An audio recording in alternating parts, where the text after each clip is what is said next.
Look at this. Look at this. Aren't these amazing? They are. The only thing sweeter than yarn. I wonder how they taste. Cheers. Yeah.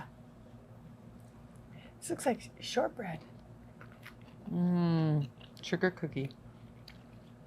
Oh my God. Okay. Amazing. These have to go in the Advent box. Shh.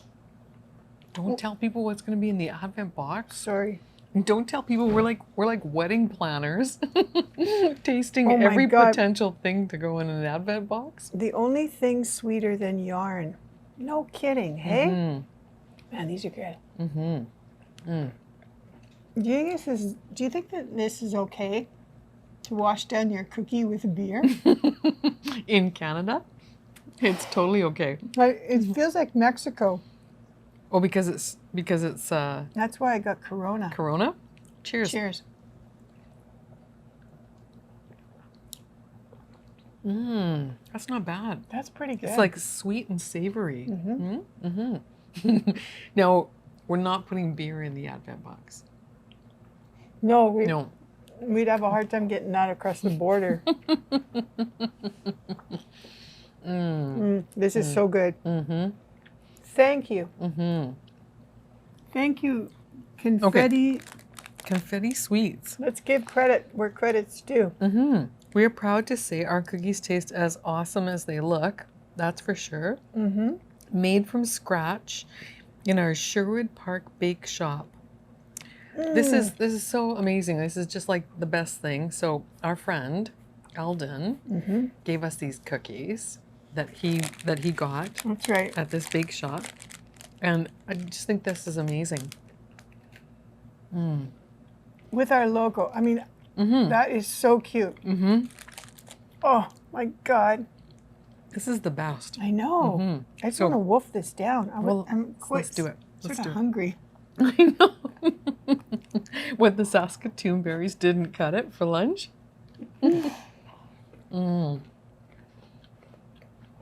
Now, where did you get Saskatoon berries?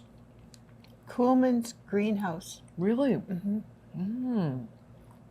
Saskatoons are like kind of like, for those of you who don't know, they look a bit like a blueberry. Not quite as big, and they're purple in color. And they taste amazing. They grow on a Saskatoon bush. So they're truly Canadian, right? Wouldn't you say? I don't think you find them outside of Western Canada. Maybe maybe they're in the Western U.S. as well. But I know my husband's from New Brunswick, and he's never heard of them, and he doesn't think they taste very good. But they have a tougher skin, I think, and I think that's what I like about them so much. They're not as sweet as blueberries, but they're awesome in Saskatoon pie. And ice cream. And Saskatoon syrup. Oh. And then at the farmer's market, in the past, I bought like a sausage made with bison and Saskatoon. Because they're kind of nutty, like they've got lots of seeds in them. That'd be like a pemmican or something.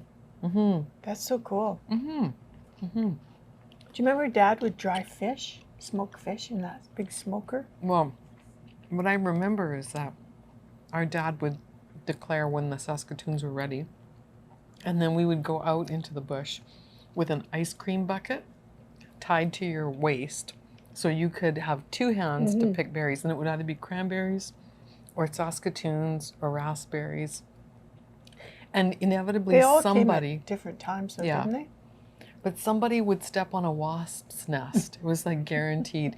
And then try to run with a bucket of Saskatoons tied to your waist. But our dad loved his berries, right? Didn't he? Oh my God, these are so good. I can't stop eating. Well, you have to eat the whole cookie. Yeah, it wouldn't be any good to just leave a little tail of yarn.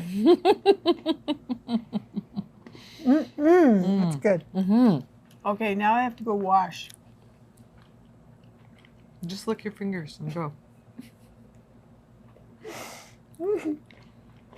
You have 2 vaccines. That was good. Oh, now you swore on video. And you have to wash your mouth as well as your hands. Somebody's got to eat that last cookie. I'm licking my fingers. Okay, we'll Okay. take a break and wash our hands. Okay. I was just kidding, actually, Eldon. No, we will. We'll take a break and wash our hands. That way Eldon gets to have this one and that one. Well, while we're chatting, he can eat this last cookie and drink that Corona beer. All right. Happy summer, everybody. Yes. We are filming podcast episode 54. 55. Isn't No, it? 54. Okay. Wait, let's have a bet. You have to chug your beer if it's 55, you and have to I have bring- to chug if it's 54. No, you have to bring Heineken to the next podcast. Podcast 55? Yeah. I'll And bring Heineken. Is it I 55? was right. Oh, I was right. man. I had it on my phone. Oh, man. Okay, here we go. So, You say chug, chug, yes, chug. Okay. Yeah, you go.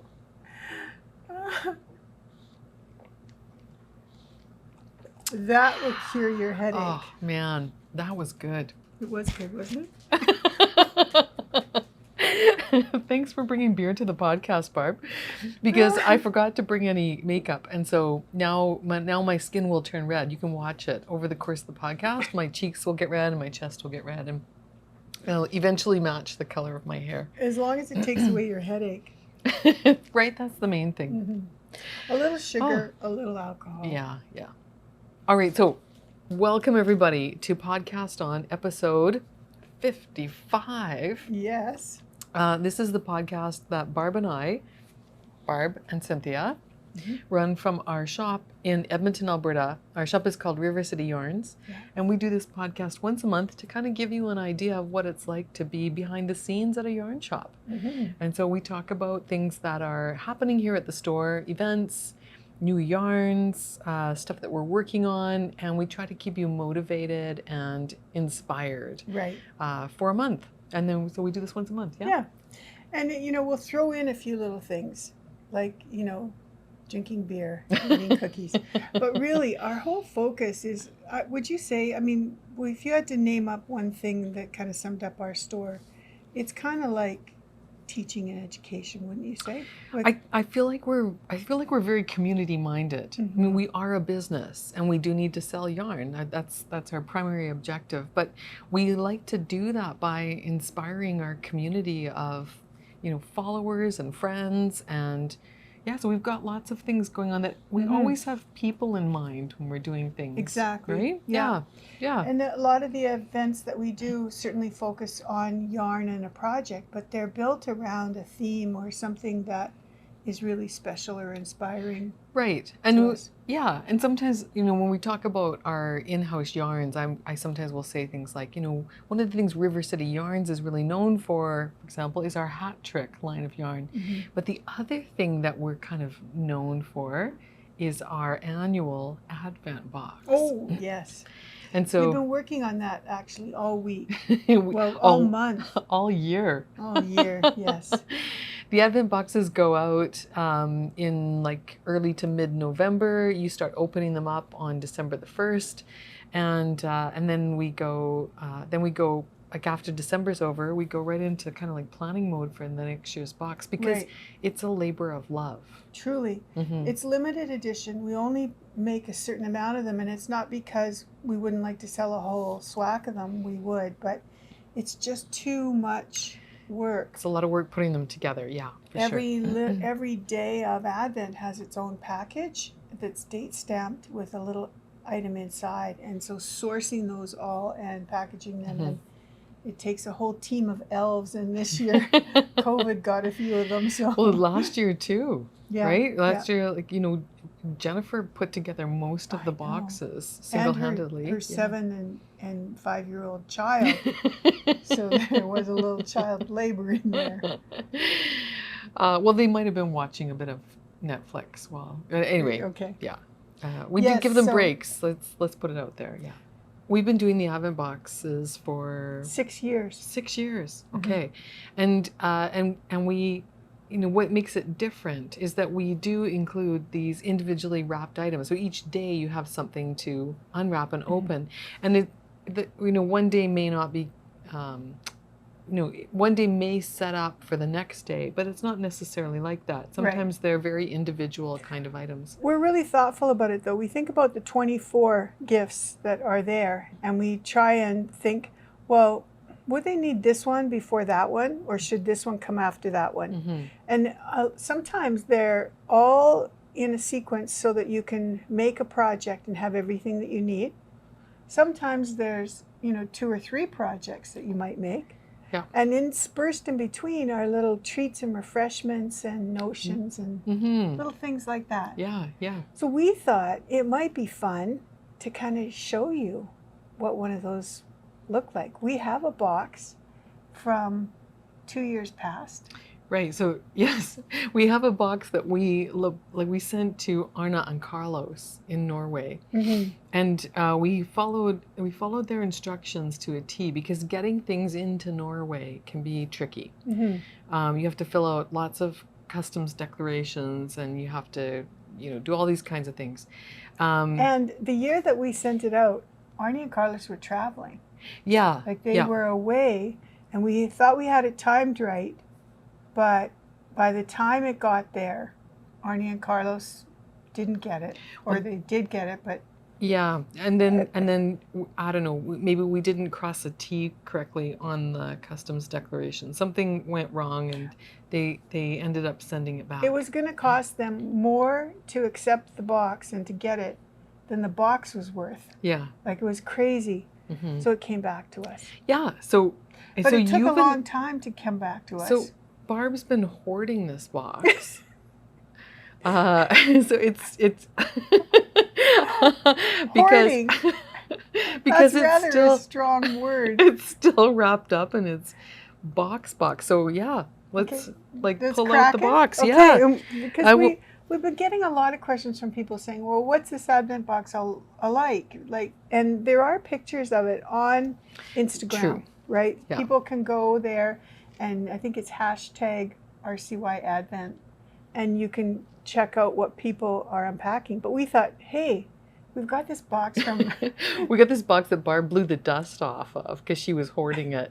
From 2 years ago. So it's not like you're going to see what's in the contents of the boxes that are going out this year. Every year it's completely new and different. I don't think there's anything that's repeated in there except our great wishes for you to have a fantastic holiday, and to enjoy your... Oh, thanks so much. And this is just going to be kind of like Christmas for us all over again. And Elf just handed me some scissors. Okay, so look at this. It's got little snowflakes on it, little stickers on it, and stuff like that. Someone was wondering too why we have to charge $25 for shipping. I imagine this is why. I imagine it cost us like $50 or $60 to send this to Norway. Oh gosh, yes, this one was really pricey. So some people ask us why we don't send it outside North America, and we can, but it costs a lot to ship it. Why? Yeah. All right. So I think we should send a note to Arnie and Carlos too and tell them that they should watch so they can see us open their box. Maybe this isn't the Advent box. Why, because there's tinsel on top? This was for Arne. Because he likes part bling? Of the Advent box. But Arne was looking for this and he couldn't find any anywhere. Oh, and you put stickers on it too. Well, we'll have to send those back to Arne? To Arna. Okay. Oh my gosh. I'm going to stand up here for a second. Oops. Okay. Make sure I'm not catching anything, and I'll pull this out. And I'll take the box away. Whoa, it's heavy. Here we go. 1, 2, 3. There. Okay. Perfect. So the box for shipping is wrapped. If you're picking it up in the store, we don't put this extra layer of wrapping on it. We shipped it like that in an extra box for Norway. Sometimes I think they just go out like this. I'll hold this side and you pull. Oh, let's just rip it because it's Christmas, right? Yeah. Okay, there we go. Pull. All right. It's a big box and it's sealed at the bottom. So I'm just so excited about this. It's like opening a time capsule. And it should be. It's July, right? And we usually start Christmas in July. There you go. Open it up. Okay. All right. Oh, so here. here's what it looks like, you guys. Whack. All right, so we've got our Christmas letter Mm-hmm. from 2019 from all the elves and snow people at River City Yarns. Okay. A little Christmas card, and then all these packages. right. So the idea is that you find, December the 1st. I'm going to take them all out of the box. Okay. Oh. Oh, that sounds very intriguing. Look at all this stuff. I know, hey? Do you remember what the theme was for 2019? I know 2020 was stars. 2020? Yeah, 2020 was stars. Yeah, 2020 was last year, right? Yes. Look at this Okay. pile of stuff. So what do you think? Should we open? Let's not open them all because that's kind of a lot, right? But let's open a few. I'm going to look for chocolate. Yeah, especially the ones that sound good. Oh, I think this might have something interesting. This is December 19. I'm Okay, opening now it. I think you have to open up this one. Oh, yeah? I know what's in there. What date did you open up? December 19th. It's hot chocolate. Oh my in a God. cup with little mini marshmallows on top. How Nice. cute is that? That's cute. Okay. Okay, so now I'll open up something. Yeah. I'm gonna open up this one. This one shakes. Ooh. This is a martini kit. Okay, well, she had me at martini. Ooh, look at this. This is a ball of yarn. What day is that? This is December 7th. Oh. Okay, Oh. I remember now what this was. This is our Christmas stocking one. Right. So here is section 2 of the stocking. You're going to be doing the leg on December the 7th. And this was leg instructions. Yes. So probably on another day before that, we would have got topper, right? Yep. And it was so much fun because you could choose an easy version or a harder version. We have a Barb version or a Cynthia version. Yeah. Yes, I admit, over the holidays, I like things easy. Well, I like yours was the shadow knit section, so that was very cool. That was very cool. Mm-hmm. Yeah. So there Perfect. you go. That was. Open up that one Okay. that had a lot of shaky aching. Okay, let's see what's in here. This is December 24th. So this would be the last package that you'd open up. Right.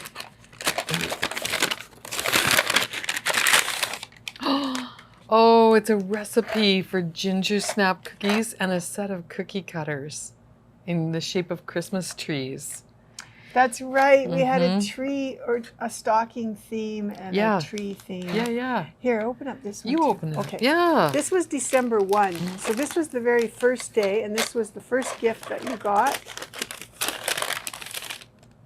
Oh. This was a little wooden sweater from fact, it's- Brick Bubble. Cedar. Not just any wood, but cedar. It still smells nice. Yes. And it's got a little picture of a sock on it because we were doing stockings. Ugly Christmas sweater. Has our logo on it and the date, 2019. Yeah. That's so much fun. Yeah. All right. Let's You want find to the open a couple chocolate. more? Here, you open this one. I know it's in there. December 16th. It's heavy. I'll open this one. Okay. I think this is a treat too. Poor Anna and Carlos. Oh, these are chocolate covered Oreos. Okay, those are really good cookies. I dare you to eat one. Like she has to. Dare me. Oh, Oh, Rapture. okay. This is a little old too. This is Rapture, but I'll put this on my lips if you eat one of those. I don't know if that's for your lips, Barb. I Oh, think that's like a Might be hand balm. lotion. Okay. And you don't have to dare me to eat a cookie. Like, that's going to happen. Cynthia, this is like 2019 though. That's all right. Look. It's fine. It used to be dark chocolate brown. Did you get a chocolate one? Mm-hmm. Oh, It's an Oreo. They're all chocolate. all right. Mm-hmm. A little more beer You for want you one? to wash that down with. It's so hot here, though, that my fingers are melting in chocolate. Mm-hmm. Yeah, Look, they don't put anything in an Oreo that wouldn't last through a zombie apocalypse. that's true. Mm-hmm. Absolutely true. Mm-hmm. So even if there was an expiry date, it wouldn't matter. Mm-mm. Oh my God, this smells good. This is jasmine. It does smell good. Oh, okay. So you kind of get the sense, right? You get a few cool things. Oh, this one. You got to open up this one. You open that one. Okay. And you pick one more too. I'm gonna take this one home. Poor Arna and Carlos. I probably said that already. Oh, this has an interesting shape. Yeah. Open that up. Ooh, look at this. Oh my goodness. A set of Addy Turbos, 4.5, 16-inch. Okay, perfect size for Christmas stockings. If you're gonna make Christmas stockings, you need to have an I-cord maker. You know what? You know what? This makes me feel sentimental because we do a lot of tutorial videos to go along with our Advent box, so that if you run into trouble with anything, you can access the tutorial video. And Hayden helped me make the tutorial video for this one. So there's a little clip in the video on our YouTube channel where you can see Hayden explaining how to use the I-cord maker. It's so adorable. Cute. Oh man, this is like a blast from the past. I'm It so is. glad that you hoarded this. Aren't you? Yeah. We're just gonna open everything up really quick. Like everything. Ooh, Oh. project bag. Oh, you got to talk about this one, Cynthia. And I got yarn in here. Oh, you got green. And another part of the pattern. This is for the heel. Oh, cool. I'm gonna make Okay. another Christmas stocking. I know. I love those. Well, now. Okay. Oh, look at this. Look at this. There's another one. Adding these. Oh, that's right, because we use a bigger one for the color work and a smaller one for the not color work section. Oh, right. So that's cool. And look at this. Our elves wound up all these balls of yarn. So this is part one. This is the topper. Oh, a chocolate wreath. It's all chocolate. We're gonna have to wrestle for that one, aren't we?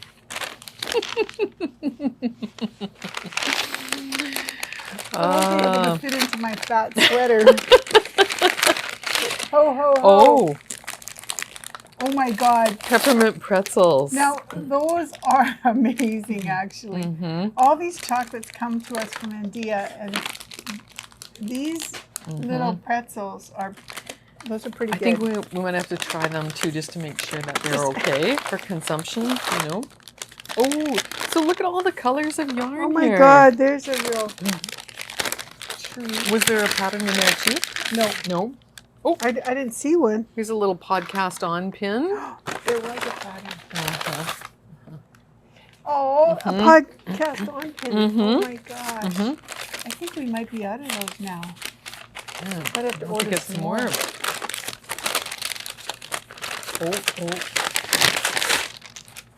And here's a sticker.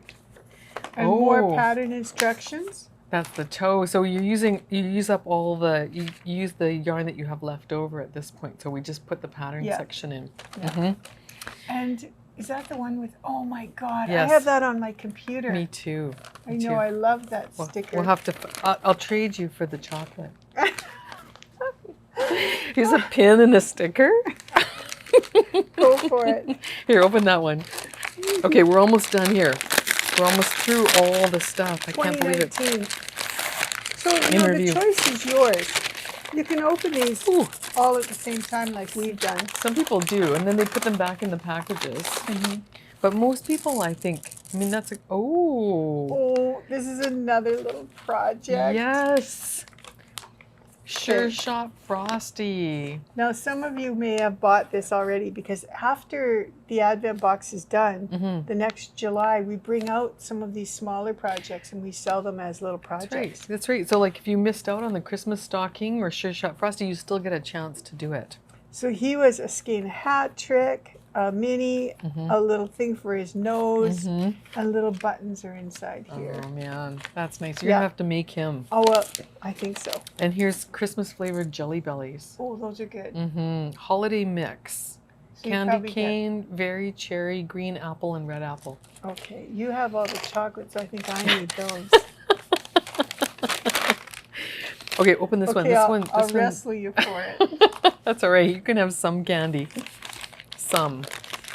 You don't want to give me too much sugar. Oh, she gets kind of wild and crazy. I know what this is. Oh yes. Remember these? I do. Okay, what day? December 21st. I remember putting these together. These are from our friends at Handmaiden, and this was a special tassel kit. So inside here, or pom-pom kit. Was it a pom-pom or a tassel? Yeah. Pom-pom. Pom-pom, yeah, I think. pom-pom, I think you're right. So they put in the coolest yarn inside here. So there's this little braid. It was so fat and that we had a hard time getting them into the boxes. We actually keeping the boxes shut. Yeah, and we had to flatten them. But they've got several different types of yarn. One which is a boucle, dyed in beautiful purples and greens and fleece artist handmaiden colorways. And then you get this little card. We hope you share in the best gifts this holiday season has to offer, and a few presents too. And the idea was that you'd make a little pom-pom that you would attach to a gift. And you'd use the rest of it. And there's a pom-pom cutout on the card. Yeah. So perfect. You got the little thing and you just wind it around and make a pom-pom. That was lovely. And then I opened a package with some of the wool needles. And these wool needles have little nylon loops on top. So we love them. Those are your favorite, aren't they? Yeah. Yeah. This is also my favorite. I remember what this is. So how about you open that one? And I'll open this one. And then we'll that will have be everything. it, 2019. Yeah. Then there's just fighting over who gets what. So you've got a brick bubble coaster. That's right. These are made out of cork, and these are perfect for putting pins in or just sticking on your coffee table. A wet beer. It says, deck the halls with yarn balls. Perfect. And then these are lovely. These are the Addy double pointed needles in bamboo. And I think the quality of bamboo in these needles is amazing. Yeah. So we needed these for the stocking as well. For the toe, right? Yes, and the heel. Oh, and the heel, yeah. I think the heel was done on straights or on double points as well. So this one box was quite needle heavy, wasn't it? It was really nice. There's a lot of stuff in here. Yeah. I mean, you got to balance off the expensive needles with the less expensive notions. Yep. But everything is packed with thought, right? There's and fun. Yeah. And love. It's so much. And we actually don't really get a box, do we? So thanks, Arna and Carlos. Yes, thank you. This year's different. We have to have a box this year. We didn't get one last year because we didn't make enough. We were just kind of strapped during COVID. Right. And, yeah. Yep. So this year will be different. We'll make a few extras. We'll make a few extras. Okay. Sounds good. Wow. Well, I'm really pleased to see this. It's like a time capsule from 2019. We should have done this at the end though, because now I just want to go home and start making. Oh, I thought you said eat chocolate. Oh. That too. All right. Well, let's take a short break here and clean up, and we'll get the fighting out of the way, and then we'll go on to the rest of the agenda. We'll figure out how to divvy this up. Okay, sounds good. All right, so Agent B. Oh, were you about to make a call? I was just opening up my spy tool. Was that a code? Yeah. Was that okay? That was a signal here. All right, so let's talk about Spy 21. Yes. Okay, so quiz. Barb, what does Spy 21 stand for? Right. Well, there's a lot of things that it stands for, but the one that we can share on the podcast is Sock Project of the Year 2021. So back in, the beginning of the year, Cynthia, I had to twist Cynthia's arm, but she agreed to knit socks with me this year. And we're on month 8. Yeah. So we've knit 7 pairs of socks. We've knit 7 pairs of socks. We have. She's knit a pair. I've knit a pair. You've knit a pair. I've knit a pair. How many pairs have you knit? 4. Have you? Okay. Can you name them? Ice cream. Okay. And then the one that was the 2-color. Meandros. Meandros. Okay. And these ones. Okay. And the ones in the cotton. Oh yeah, you did. Okay. You're okay. Did you think that you knit more than me? I guess it felt like that. Aw, I'm always Cynthia. running to catch up. So yeah, I think we both knit the first month, remember? Yeah, we did. And then you knit a second month. So maybe you are a little bit ahead of me, but I might have done 5 then. okay. I'm gonna let her have that one because we'll never get through this otherwise. Oh dear. So Okay. the idea was that we would knit socks every month, and it wasn't, in my view, to be competitive, but it was rather to fill my drawer with socks. I had a need for socks, and honestly, it's been so much fun. We worked from this book, Operation Sock Drawer. We actually have to buy a few more because I think we only have 5 left. Yeah. But this book is filled with inspiration and fun and socks. And I don't know, do you think you could just do a quick review of, we have them right here, right? We could show them all? We or could. Do you just want to just... We could. We did that. I think we did that last time though. Oh, okay. So maybe we'll go back one and go forward one. Okay. But one of the things I'd like to say is that, when I picked up this book and I looked through it, I was like, maybe I'll do that one. And I ended up knitting some socks that I probably wouldn't have. Right. For example, the first pair that we did was ice cream socks, and I probably wouldn't have knit that on my own, except that we got these fabulous kits in, and that gave you... And the designer was local. Yeah. It was Caitlin and her mom. And so I did it, and then it was amazing. It was a fun sock. It was very fun. The whole kit was a lot of fun, and the little waffle stitch looked so cute, and the little drips of ice cream down the legs. And we learned some things, right? Yeah. We learned some things with that one, and then we went on to, to another sock. We went on to the stained glass ones. That one was a lot of fun too, because it was short, first of all, so there wasn't a whole big commitment to it. Yeah. And I think that one Cynthia got, by the way. I did that one. I had to do the hard, long socks with all the cables, but we'll give her that one. We learned some stuff there too, like that. If you didn't like the way the heel was, you could replace it with a different heel from a different pattern. And we learned a lot about combining colors. Yes. Good thing we learned it on a short pair of socks, right? Yeah.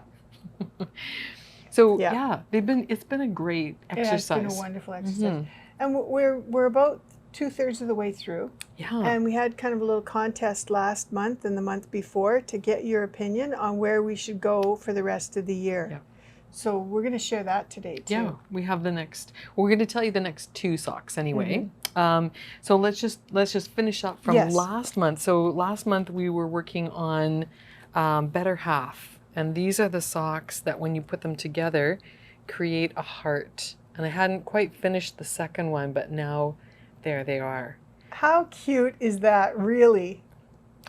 And this yarn, isn't this yarn beautiful to knit with? It's gorgeous. This is Socknado. Yeah. From Ancient Arts. Yeah. And I made a large size in this one.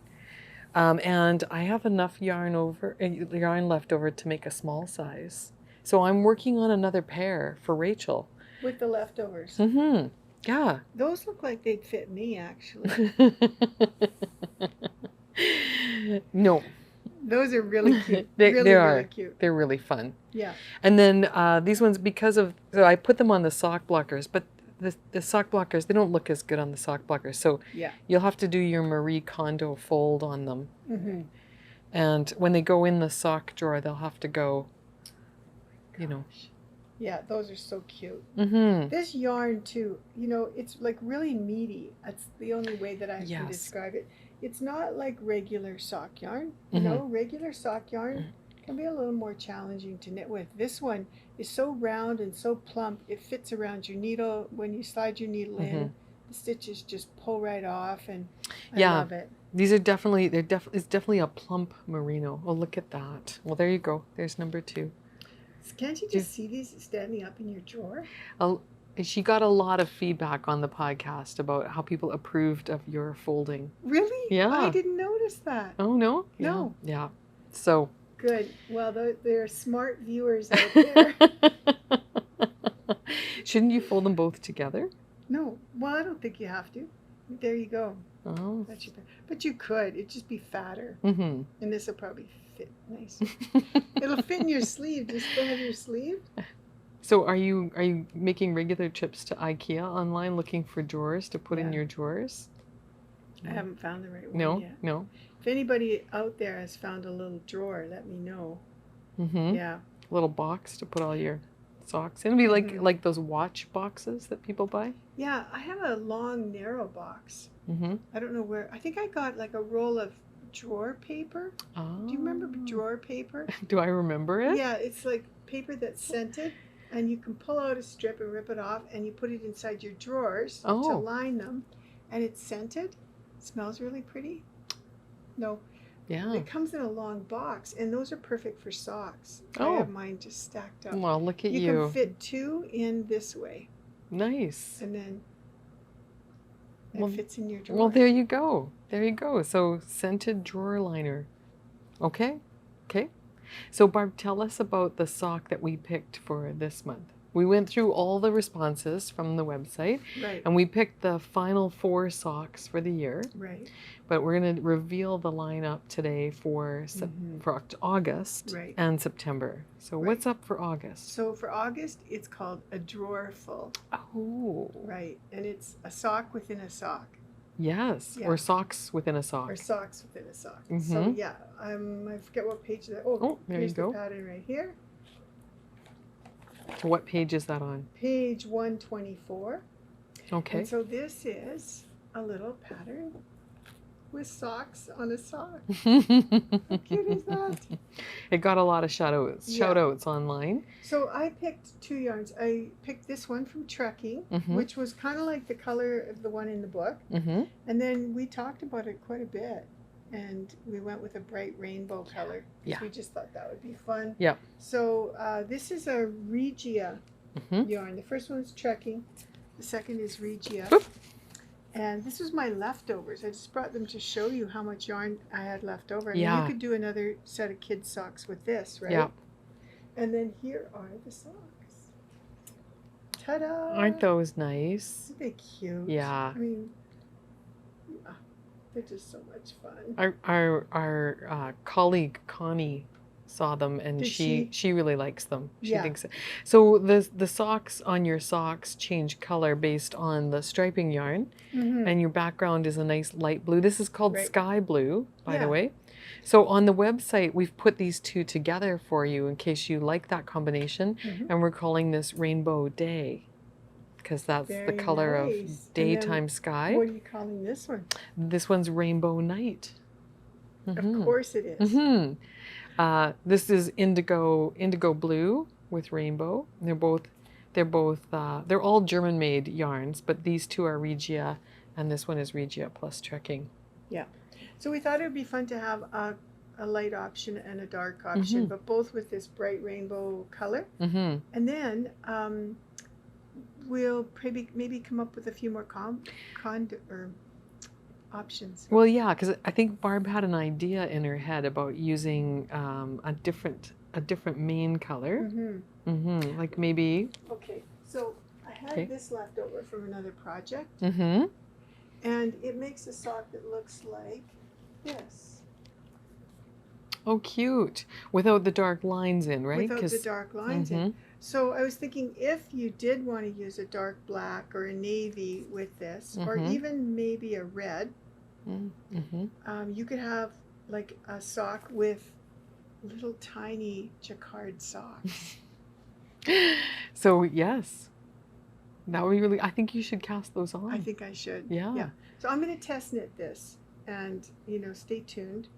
But Arnie and Carlos also came out with new colors of their Lofoten. Lofoten. Yeah. Their summer trip around Norway Mhm. that inspired them to create a line of sock yarn that patterns up in a jacquard pattern. And so I thought, it would be really cool to try the little socks Yeah. with jacquards. Yeah. So that's next. Okay. And All right. you have the month after Right. that. And so the one that I'm going to do is called Siddal or Siddle. I'm not sure what the pronunciation, the correct pronunciation is. It's on page 74. It's cute. Very, very Yeah. soft. And these ones are kind of like, we responded to some feedback that, we were doing a lot of color work Mhm. socks. And so we thought it might be nice to do something that was not quite so, One color. yeah, not so labor intensive perhaps. Mhm. So these ones have a beautiful cable at the top and kind of like a lace cable-y design that runs down the leg in a few places. So we're going to give this one a try.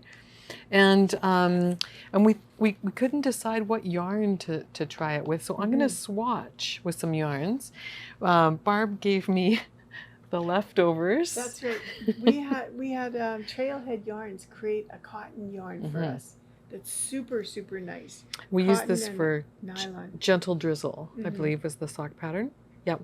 So I'm going to try like the top of a sock in this yarn, see what that looks like. And then for Ann Bud's Longest Day sock, I was using this lavender from Manos Alegria, Manos del Uruguay Alegria. And I know I'm going to have a ton left over. So I'm going There's to... so much yardage on that. It's incredible. Isn't there? Yeah. And it's so soft. Yeah. So I'm going to try the top of the leg as well. I'll work from the other side of the ball and see what that works out like. The first socks that you gave me for my birthday Mhm. were made from this, and I still wear them today. Oh, nice. They don't wear out. And which is amazing, really, because this is merino wool, so it's super soft, and it has a small amount of nylon in it. It's got 15% nylon, but I just love the way. 25, I think. No, I don't think so. All right, I'll She's trying to bribe me with a cookie. You look it up? I'll look it up Okay. while you're talking about the rest of the sock pattern. I'll make it big for you because I know you like to see it big. I was right. I was right. Okay, I've only bought this yarn for like 18 years. I could have sworn it had 15% merino. They changed it. All right, you're right. You're right. I'm what? Is my face red now? No. No. Oh man. Okay. Okay, so it does have quite a bit of nylon in it, and I think does. that's why it lasts so long. But Yep. the merino in it is the most super soft merino, It's and it amazing. compensates for any sort of, nylon-y feel that you might have. I don't think you can feel the nylon in it, but it's so amazing on your foot, right? Like it feels, you can tell when you're wearing socks made out of merino wool. And because they it feel sort like- of felts a little bit too. Oh, yeah? From the washer and the dryer. Yeah. And it's so nice. It's Oh, yeah. that's good. Because again, not all superwash yarns stay superwashed over time. Right. That superwashing, like if they put a coating on it, it can come off. And with socks, because you do wash them more frequently, that could be a problem. But you know what? I made an Ann Bud skirt out of Alegria, Yeah.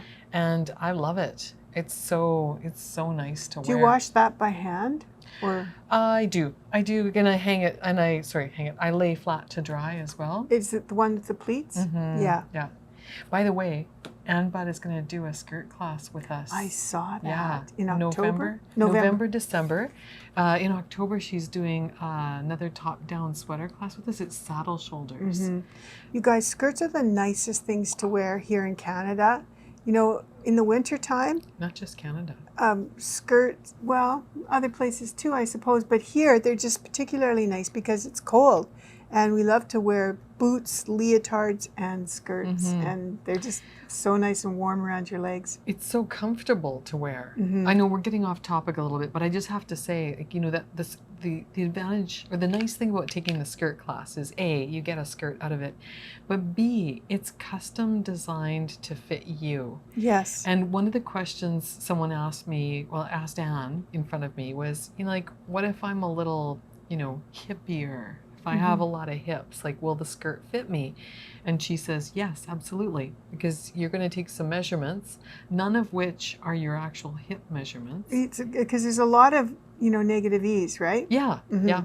And You and wanna it's make going to it fit tighter. you. It's going to fit you perfectly. So that's lovely. And you can use whatever yarn you want, because you can, with this class, you can knit it at your own gauge. So You could use a lot of sock yarn if you wanted to.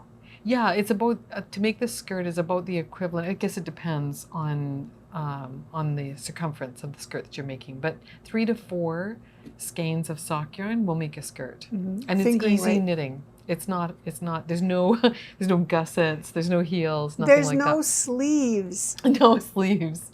So if you have fingering weight yarn that you've eyeballed and put away for a sweater, and you know you want to try something else, this is the perfect project for that. Right. It's a little bit less yarn, I'd say, than a sweater, right? Yes, For definitely. yardage. Yeah. Yep. Unless you do like a lot of pleats or something, but Yeah.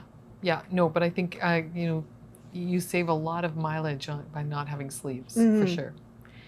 yeah. And I was sort of thinking about my own sweaters, because I like to cover my hips. So, you know, I've already got half a skirt in my sweater. That's right, Yeah. yes. Yeah. But anyway, back to Yes, Spy back to 21. socks. So that's August. Mm-hmm. Sadal is September.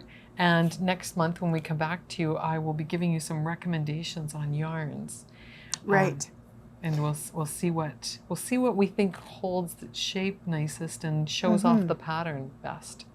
I was just going to mention too that these ones, there was a little tip that I had about do it. knitting with color work. So it took me a sock and a half to figure this out, but on the back of the sock, I had stranded that color work every 2 or 3 stitches, and I would weave it in like at the back, just twist the yarns so that there weren't really long floats. I don't know why, but I was thinking, oh, I can't have a 5-stitch float. I think we kind of grew up with that idea that you had to catch it every 3rd stitch. Yeah. Well, I was wrong, because that made my sock kind of all bunch up, especially at the sides here where my needles were changing. I must have gone through 4 or 5 different types of needles just to figure out if that would help with this. And it didn't. But what did help, and why my sock is so nice from here down, is because I left those long 5-stitch strands along the back. I didn't weave them in at all.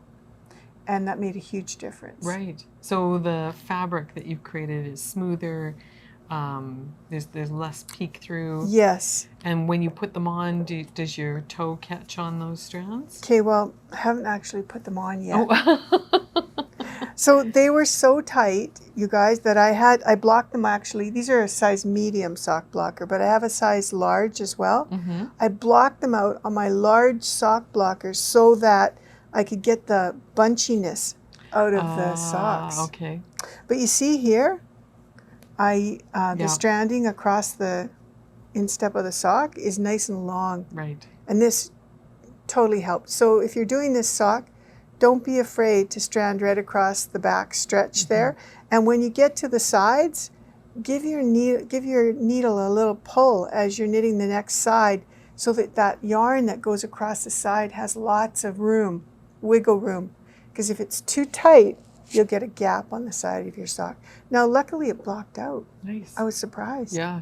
You know I what really stretched them. Lucy Neatby might suggest? Knitting inside out? Yes.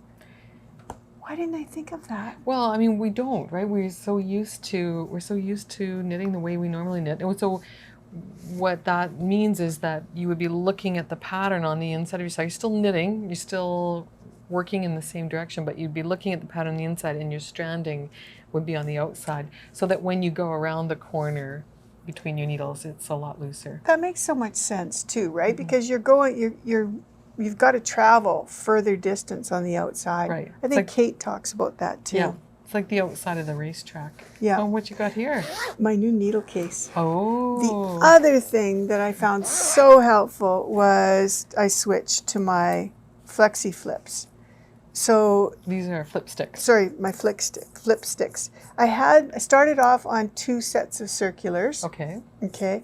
And actually I started off on Magic Loop. Okay. And I didn't like that at all. Okay. It's just so much fiddly too. You had to, shove stitches to the edge. Yeah. And so then I went on to 2 sets of circs, and that wasn't much better. And then I went to these, and these were really good. Ah, interesting. Yep. So And do you think it has to, and I see you have the long ones too. I like the long ones personally myself, because Yeah. I find that my hand's a little bigger, and the short ones just kind of catch me right here in the Interesting. palm. Yeah. So Although these I are do the, have some shorts. These are the Addy flip sticks. Those are signatures. I know I have 1 set of signature needles. These are like handmade, hand tooled one at a time. Yeah. So they're very pricey, but they're lovely. Yeah, but I think sometimes they just catch me right there, right? Mm-hmm. Yeah. So the Addy flip sticks come in 6-inch lengths or 8-inch lengths, Mm-hmm. which is 15 centimeters or 20 centimeters. Yeah. And people ask, shouldn't you use the short ones for socks and the big ones for hats? But as Barb just mentioned, it's totally a personal preference, right? Yes. Sometimes you have to try out a few things before you know whether or not it's going to work. You're going Whether to see if your I want to see if flexi my flips fit in there. Yes, and I started. The other thing was I even switched to these to see if these would help, and these were really good too. Yeah. So I'm starting the next sock with these ones, but I think these would fit in here really I nicely. think they probably will too. Yeah. So Barb's looking at the Addy Flexi Flips, and these are kind of like 2 short circulars. You get a set of 3. You have your stitches on 2, and you knit with the 3rd. Yeah. Mm-hmm. These are brilliant. I like them a lot. Mm-hmm. And this is kind of like my sock case. Nice. So, yeah. Yeah, so this is an Attenti, Project pouch. Yeah. The combo. Yeah, and it's got a little thing inside that you can put, a tape measure or Yeah, it's got a zipper pocket on the inside. your gauge tool and Right. stuff like that. Right. Yeah. Yeah, it's very nice. People put like pencil crayons and Makeup brushes. paint brushes. The inside is made out of a waterproof fabric. Yeah. So you can put things in there that are wet if you have to. So you're going to do 1 out of Allegria, Yep. and 1 out of the Trailhead, and just see which one you like the best. Yeah. Yeah.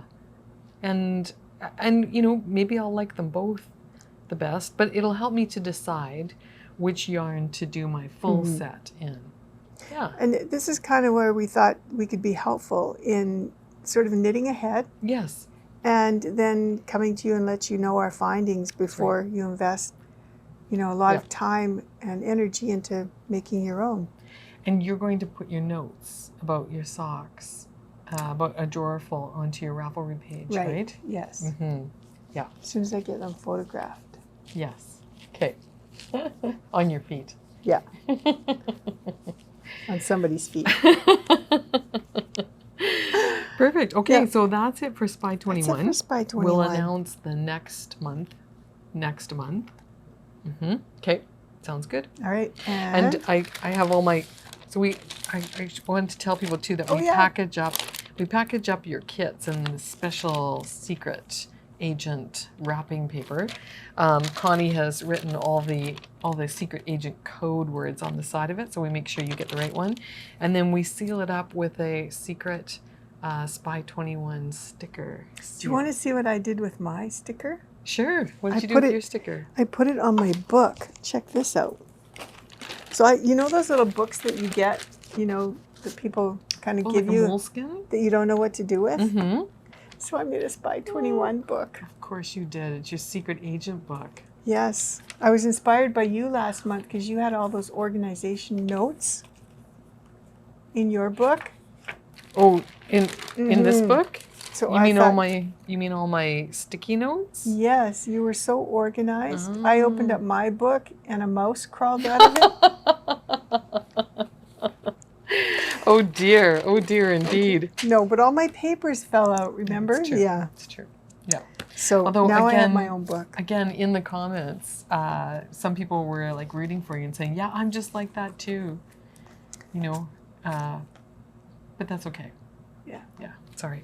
It's all good. You got the organization genes. You didn't see my desk at home. It's all a show. But anyway, the sticky notes do stay inside the book. That's the good thing And about then it. if you buy this book, you guys, you have to take it to your local Staples or print shop and get it bound because this is... I'm a little jealous of that. Yeah, that's very nice. And laminated. I love this. And I've carried this with me everywhere. Normally my book would be tattered and the page would be falling off, but this really saves it. I'm trying to be very careful with mine. Mm-hmm. Yeah. Okay. Yours looks pristine. Well, I'm doing a good job. I think I'm doing a pretty good job. Though, you know, there's nothing wrong with showing a little wear and tear. That just shows how loved it is, right? Yes. So you know which pages it opens to are the pages that you've been working on. Mm-hmm. So, yeah. I'm tempted to just circle all my sizes too right in my book.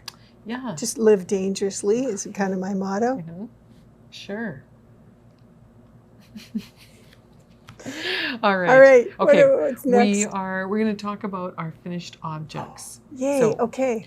we've been working hard on a charity knit. So for the month of July, we've been working on a charity knit we call Small Things, Big Difference. And we've been making things for a local organization called Basically Babies. And we've been really kicking it off with hats. Lots and lots of hats. Although I am determined to sneak in a few pairs of socks before we're done and done. Mm-hmm. There's no deadline on it, so if you wanted to still, you know, join us, even though it's August, that's fine. There's no problem with that. And it would be a great thing to do at our summer stitch and kitsch, Mm-hmm. right? To bring a baby project, because those are ones that you can generally knit on and talk at the same time. Yeah. So do you have some finished? I went hats? downstairs to get them and I forgot them. You forgot them at home? But I've got them downstairs, but I know you have like several. Mine are just like plain, you know, little hats. So let's go see yours instead. I'm sure they're beautiful. All right, so this one's done out of Hattrick, Toronto, Colorado, and a little bit of leftover socks that rock. Cute. So this is like a little beanie. Yeah, for a baby. These are all made with the Hat for Rachel pattern. Right. So that one has a ribbed 3x1 ribbed cuff. And no little tuck in at the top. No little I-cord at the top. Just a little bullet. And then this one has a rolled brim. Oh, yes, cute. Can't you just see a little beanie in there? Yep. And I trimmed that one into a loop. And then this one has a garter stitch brim on it. Montreal? I'm not sure, actually. And this one's a mix of, I think, Chicago into some turtle pearl yarn that I had left over. Wow. Looks like Ottawa. Maybe, yeah. Nice. Yeah. Oh, and it doesn't really matter what team it is. It's just so fun because it stripes up like this or it flashes. Flip the brim of that red and black one up. Oh my gosh. I put a little liner, like a hem on the inside, and that was a little bit of leftover. It could even be a little baby jughead hat. It could. That's cute. And then while I'm taking the Ann Budd sweater class, and so I was swatching for that. So this is a double strand of a fingering weight yarn that I happen to have a whole bunch of. Wow. And you've done stripes. Mm-hmm. Yeah, so I thought I would just try. So this is on a 4.5 millimeter needle, and this is on a 4 millimeter needle. So did this go a lot faster? Yeah. Yeah. Than the although, you know, again, it is perfect if you are going to try and talk or socialize. Well, and I like to knit these while I'm reading stories to my grandkids, you know, because it's just knitting. Like once you get past the increases, you're just knitting in the round. And Boy, you can do like other things this. at the same time. I like this double turnover that you got here. Yeah, the hem on it. Yeah. It's nice. Yeah, it makes it a little thicker. A little weightier. And then you can use up more yarn. Yeah. So, so yeah, Twice that's as how, warm, too. Yeah, that's how I decided on which yarn and what gauge to use for my Ann Bud sweater. Oh, I love that. Have you ever done a hat with that top down? Like with that Judy's Magic cast on? Nope. These ones start with 4 stitches, so they don't need a magic cast on. You basically just start and go. I was just watching a YouTube video on how to do the cast on. Ah, yes. And they had cast on like 32 stitches. Wow. Like 16 on each side, Yeah. sort of thing. Yeah. And it made it such a perfect like cone shape. I was thinking, oh, that'd be a neat way to start a hat. Sure. You should give that a try. Yeah. Yeah. Could be a new pattern idea. There you go. I think top-down hats are perfect, right? Because you make them as wide as you need to. You keep increasing until you've met the circumference of the head that you're making it for, and then you just go straight down and figure out what sort of ending you want to put on it. Yeah. And that's perfect. So yeah, give that a shot. Okay. Yeah. So now I need to make some matching socks, little tiny baby socks. Yes, that would be right? cute. Yeah. Oh, a set. Yeah. All right. Cute so we'll as throw can those be. back in there, and then we'll get. I'll give you my hats too. Are you going to drop them off there, or is that the Yeah, idea? and so and we've had a few people ask about that. So I've been just letting people know that. So we're doing this for Basically Babies, and they have an Edmonton address that you can drop off on Wednesdays. It's actually closer to you than it is to me. So I'll give you the address, and you can drop it off. So Yeah. the other thing that we were thinking about, for those of you who live further away from Edmonton or Calgary, if you want to donate to Basically Babies, just make your contribution small. Make a little hat or a little pair of socks, and you can put them in a mailing envelope Yes. and send them directly to Basically Babies. I'll make sure that there's a link in the show notes just below the screen that you're looking at here, and that way you can visit their website and see all their contact information. That's perfect. Yeah. But the idea is that, you can make something small and it'll still make a big difference in the life of a very small person. Yeah. For an entire year, right? Yeah, so Basically Babies puts together an entire layette for A little person. a little person who may not have the availability of the means to have that kind of layette made up for them. So it includes a snowsuit, it includes like a full set of clothing for a full year. And then the snowsuit will be the right size for the time of year that Wow, that's Yeah. a lot of thought. That yeah, goes right? into that. Like, yeah. let's say the baby's born in June, then you want to have a 6-month or 9-month size snowsuit for the winter, right? You want it a little Yes. bit bigger. So yeah, they make sure that everything is the right size, and then they put it all in a laundry basket and deliver it. Oh, It's really nice. nice. Yeah. So we've been hearing all kinds of great things about this organization, and a surprisingly large number of our customers are already donating or have volunteered for them. So that's really good. Yeah. But you don't have to work for this particular charity. If you're living far away and you want to contribute to your own local charity, like, we applaud that as well. Absolutely. Yeah. Just take some time right now to make a gift for somebody else and pop it in the mail. Right? Yeah. All right. And then, if you want to make a gift for yourself, Right. we have the perfect little gift. We have a really fun event coming up. Yeah. Oh, which one were you thinking of? I was thinking about this one. Oh, okay. Yeah. This is Well, tell us another about that FO. one. Okay. We have a lot of fun events coming up, so you Yeah. guys should just eat a cookie while you, You could do that, or you could be Vanna White and show this yarn. Oh, I'd love to. Oh, yes, the yarn. Where did I put it? Here it is. Go ahead. Okay, so a couple months back, we got this new yarn from the makers from Cameron Design Group, which is Shibui. And they came out with this fingering weight yarn. And there's not a whole lot of projects yet. There's several incredible designers that are designing patterns for this. But as a yarn shop, we always like to knit some of our own patterns in these yarns to see how they perform. And so we did one of our favorite patterns. It's called Miss Vicky's Wristlets. And these are them here. I'll put them on for you. Barb got her fingernails painted the exact same color. Well, why not? You Right? got to do that, right? So this pattern, the reason it's so special is because this is the pattern that we use for teaching how to do lace knitting. And lace knitting is the perfect summer thing. You know, I'm thinking about this next year. We should have April, May, and June all lace and teach lace classes. And because once you try lace, it's really fun and it's fast. You're putting in yarn overs or little holes all along the row, and it goes so quick. This is just a rectangle, and it's folded over and it's seamed right here and here with an opening left for your thumb. And they make them the nicest little gloves. You can wear these just like this, or you could wear them in the wintertime over another pair of mitts or a pair of gloves. And it takes less than a skein to do a pair. You could even make them longer. I know Church Mouse has a beautiful lacy gauntlet kind of, and it uses probably a full skein. Right. So this is our little pattern that we're featuring with Camp Color. So and you picked that gorgeous red to go with it, and this one's color 102. I think it has a name, but I can't remember. It's called Femme, High Femme. Ah, nice. Okay.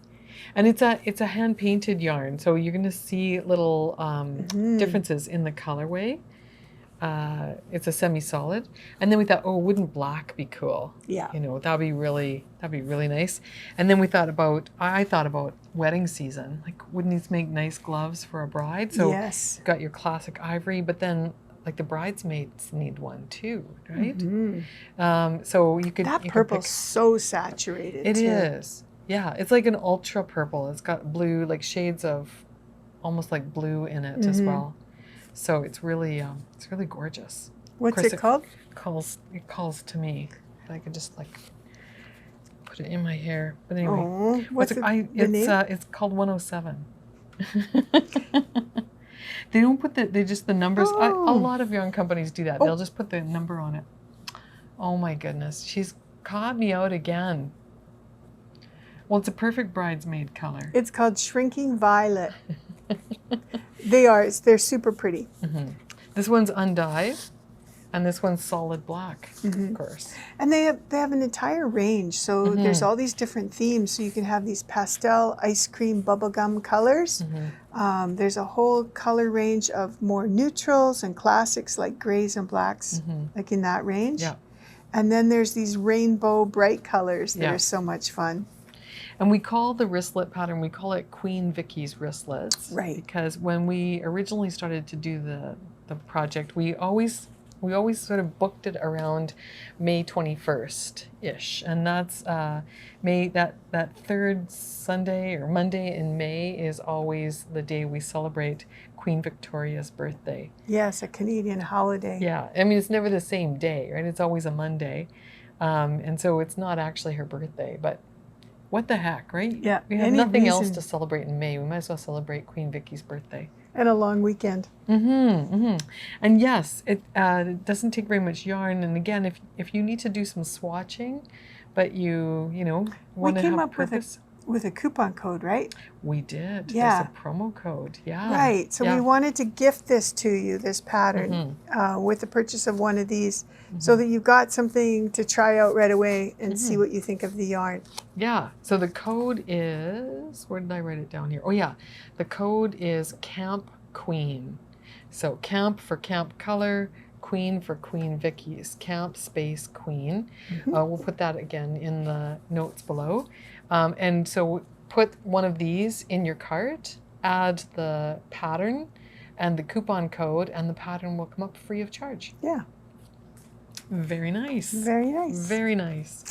All right. And that was an FO. It was actually done by Pat, but I did all the seaming. Oh, good, good. So, seaming is a job too. Yeah. Yeah. Yeah. That's really nice. And so they are done. They're done from the bottom to the top, right? And so if you wanted to make the wrist a little bit narrower, you could start off with smaller needles.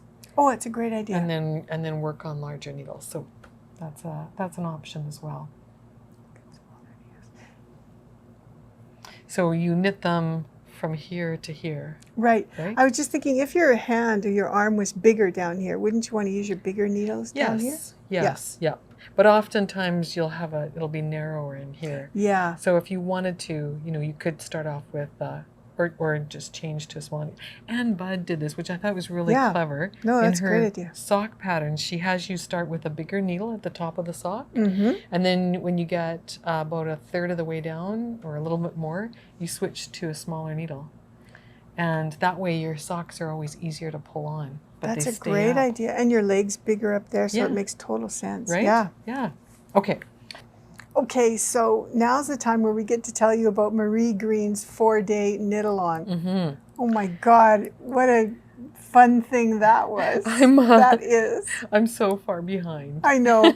We were supposed to have this done in 4 days worth of time. Right, in the month of July. I've knit it 4 times. And I'm still here. Okay, so I have the yoke done. I'm just about... Well, I was at the sleeve part, and then I found out I happened to ignore a few lines of the pattern. Well, 33 rows of the pattern. Like, it says knit 3 rows, and I thought it just said knit this row. I didn't think it said knit 3 rows, but it said that 10 times. Oh dear. Oh dear. So I was starting my sleeves a little high, like they were starting up about here. Anyways, it's fine. It's fine. I needed something. I needed to test out this Rowan felted tweed yarn, and it's a trooper. It's held up to knitting and re-knitting and knitting again. Wow. Well, good for you. Yeah. Yeah. And so this is a new color of Rowan felted tweed, is that right? Fairly new, yeah. I forget. I think it's called French mustard. Doesn't it look like that? It does. Too? That's a really interesting green. I love this. I thought it would look good with my hair color and stuff. Yeah. With your eyes and your... And I had knit this one last year. So yeah, which one are you wearing right now? So I'm wearing Soundtrack. And so this is supposed to be like a record, that's got a circle on it. And I love this pattern. It's simple and easy to follow, and it's almost like row by row. So while I was knitting this one and cursing a little bit. Yeah. This is not your favorite. Not my favorite pattern. So far, this is your favorite? Yes. And so because I love this one so much, I started another one of these. I might have got a little off focus. I know I was supposed to commit to this. But sometimes it's either throw this in the corner and stomp on it or start a new one. So I started a new one. Do you want to see it? Yeah. While you get that out, I'll show mine. Oh no, don't show yours because yours is so beautiful. Yours is beautiful, but I decided to take up that challenge. Don't bring that up. Okay. I decided to take up that challenge, which a few people had. One of our customers showed this to me, which is to do the fireworks pattern in another color. Oh my God, that's stunning. It's beautiful. And I'm so far. And you have all evenness between all those rows too. I did knit the 3 rows in you between. read the pattern. Well, the 3 rows are underneath your firework stitch, so you do need to have those in there. Yeah, now you tell me. So the challenge I'm having though is what you were talking about with the socks, which is to make sure that I keep my floats nice and wide on the inside. Because this is a bit of a challenge, right? And I haven't finished the yoke yet, but when I do finish the yoke, I will take it off the needles and try it on and make sure I can block it. So did you just use that color on that row? Did you do the firefight? I used both colors. Okay. But I alternated them, just like you would if you were doing stranded color work. So yes, there are. I didn't use it in between. Right. So But there's you a long just float. did it to do the firework stitch? Correct. Okay. Yeah. Yeah. Yeah. And I don't know if that's how other people did it. I'm assuming that's what they did. So It just looks amazing. And I love I it, yeah. truly think that if I would have done something like that, I might not have had the issues. Because I maybe. would have figured it out. You know, you could see it. Yeah. I could not see this fire stitch at all Yeah. when Yeah. I was knitting, and that Yeah. was another. But give me another little time. You're looking at this, aren't you? That little No, blip. I didn't even notice that. I think that's where my rounds join up. It looks like they should be like that because they're all like that. Yeah, they're all crossed over. So some of them are crossed over in the middle, and when you block them out, they'll separate a little bit more. But so I'm using Eden, and I have to tell you, I've fallen in love with this yarn all over again. You forget how soft it is, and I did use Eden in another Marie Green 4-day sweater knit along, the one before Soundtrack, and it's one of my favorite sweaters. So I decided to use it again, and I'm not sorry. I really like it. That colorway that you chose too is so beautiful. The indigo.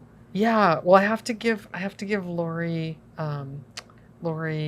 Matthew shout out because she's a customer of ours, and she was the one who thought of this. She's doing hers in forest, and I suggested the wood lily to go with it. And while I was suggesting that, I thought to myself, I was going to do indigo. I bet wood lily would go really nicely with that. So when I get this done, Lori, we'll be kind of like twinsies. Nice. So yeah, I'm liking it. I'm really enjoying it. You know, we're not always going to enjoy the same things. No. Yeah, for sure. And we're not always going to knit a sweater in 4 days. We're probably never going to knit a sweater in 4 days. Maybe 4 months. Maybe 2 sweaters in 4 months. Maybe. Yeah. So, but I'm really intrigued that you're doing another soundtrack. Show us that one. Yeah, because it was sort of mindless for me, so I needed a stress buster and a mindless project. The fireworks stitch has some challenges to it. So little double yarn overs and things like that. You know, it's. So the thing I liked about the Soundtrack sweater, and here's the pattern for it, was that it told you exactly how many stitches you'd have. Does it? Okay, well, maybe not. She's looking at it again, and we're looking for the total stitch count. Okay. Well, I'm right here. Okay. And yeah, it says check to see that you have 198 stitches between your... So it was pretty intuitive. So I just for Marie Green, on this pattern that we're working on now, it doesn't say on every, it doesn't say how many stitches you should have, but it is, you could add, like it does tell you how many stitches you're increasing each time, right? So you could keep a running tally if you wanted to. No, I did. I went and I wrote them all down on there. Well, that's good. Like the first time through or No. the second time through or like the third time through or the fourth time? Life shouldn't be this difficult. Show us your soundtrack. Okay, so this sweater's super easy to knit. And because you're changing colors and you've got this like 2 rows, 2 rows of one color, and it was super easy. So I took out, and the other thing was I was doing 2 things at the same time. There's quite a collection of yarn in this bag. So I had all these beautiful yarns, these fingering weight, and Kate Atherley was talking about how you can get DK weight yarn by holding 2 fingering weight together. And so I've got all this beautiful red. This is Temptation from Adam and Eve. Adam and Eve, yes. I've got some Juniper Moon in here. That looks like a lace weight. It is. But when you combine it with mohair, it kind of makes a DK weight. And then I've got this one. This was from Flock Fiber. Oh. It was a flash mob. Oh, that's... Remember the train one that we had? Right. Flock Fiber is a local dyer to us. Yes. And this is more Temptation. So I had all these little odds and ends. So I started my sweater. Wow. And the other thing that happened at the same time was that I was listening to Cecilia Campanchero talk about sequence knitting. And this is where you knit a pattern in the round and you kind of get off one stitch. Like it might be knit 3, purl 2, knit 3, purl 2, a combo of 5. Yeah. And if you have one extra stitch in your round, it starts to shift off. Okay, so if you had a combo of 5 and you cast on 55 stitches, it would work out evenly. But if you cast on 56 stitches, then every time you completed a round, it would be off Yes, by 1. exactly. So I started to do that just Mhm. for fun. And as I was knitting it and holding these beautiful yarns together, I was seeing that, oh my God, I could be making a sweater here. So I just kept increasing till I had the first section of the soundtrack Yes, sweater. yeah. And I started doing the soundtracks. Oh, interesting. So So- have you been checking your gauge? Like, do you know if you're on gauge for this pattern? Sort of. You're just going to keep making it bigger until it fits over your shoulder? Exactly. I Okay, could try okay. this on, right? Yes. So and so then I've just been having a blast. It looks like you've got kind of a gradient going on, too. I know, isn't that fun? So I've got these 2 skeins here. This was a trip that we took. I can't remember where, but I bought this yarn. Marinated yarns. Do you remember? I want to say Chicago, but I'm not sure. And then this is a skein of Shepherd's Sport from Lorna's Laces. Yeah. Tried to use up my stash, right? Yeah. So I'm going to save these 2 for the sleeves and also team them with this Nice. or this. So, you're double stranding them, so you'll have that dark base in there. And I'll split these in half so that I can kind of, do the sleeves sort of the same. Right. But, yeah. Wow. This So is really thank you, nice. Marie Green, for the soundtrack sweater pattern because I'm in love with that one. Well, there you go. Good. Good. And maybe, maybe fireworks will come out of its time out. I really feel, Cynthia, that I need to knit a sweater 2 or 3 times to really appreciate it. Mm-hmm. So you're going to make more than one firework sweater. Maybe. Might give that It's to okay. Pat to finish. It's okay to pick and choose. Yes. Sometimes we bite off more than we can chew, or sometimes we just bite off something that just doesn't have the, It's got to speak to you, right? Right. And, for other people who are working on this sweater who, aren't having an enjoyable time, you could recommend the soundtrack sweater. Mm-hmm. Because all you would need is a colored, one other yarn to go with it, right? Yeah. And then you could pull it back and do the soundtrack sweater. We did have a lot of fun with that one. Yeah. I made mine too out of Juniper Moon Patagonia, and I used a double strand of sock yarn for my soundtrack tracks. Oh, out of the Patagonia.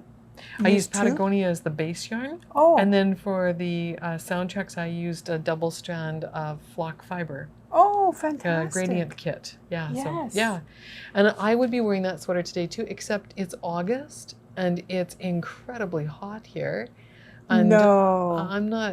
I don't understand. I'm sitting under the air conditioner. If it wasn't for all those cookies and beer, I'd still be cold. Oh, dear.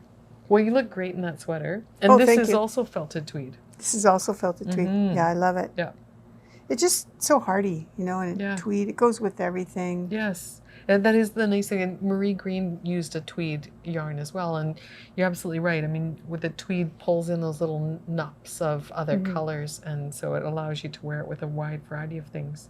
So really, when you think about it, we've had a heck of a productive year. I mean, we've been knitting socks. Mm-hmm. We've both done sweaters. Yeah. And this month we're doing something else. What? We're doing the Flock Together KAL. Yes. Okay. Let's chat about Okay. that because this is a knit along that our customers have been wanting to do for months and months.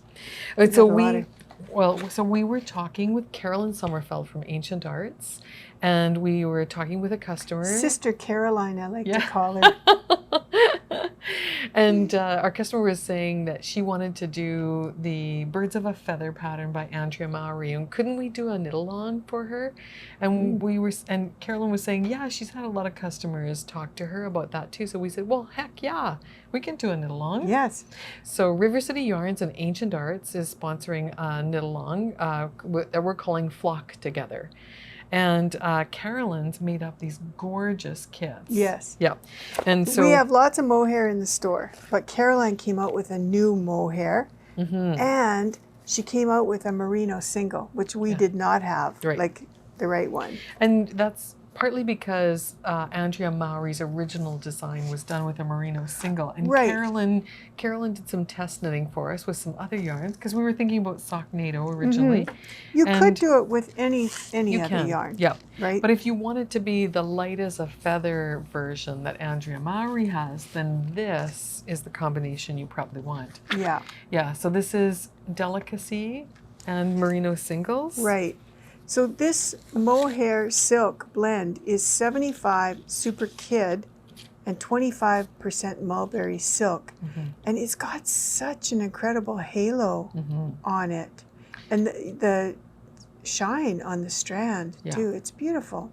And you're going to use these yarns individually. They're going to be, they're not held together. You use them individually, and that the Delicacy creates that sort of opaque, feathery version, and then the merino single gives it the stability, you know, and the color. So you're using one with a you've got one out with a semi-solid and because what are the names of the yarns you're holding there? This is called lupins. Right. And these were dyed based on paintings, right? Our inspirational artists. I think you're right. I think you're right. Yes. Both paintings, painters, and graffiti artists too.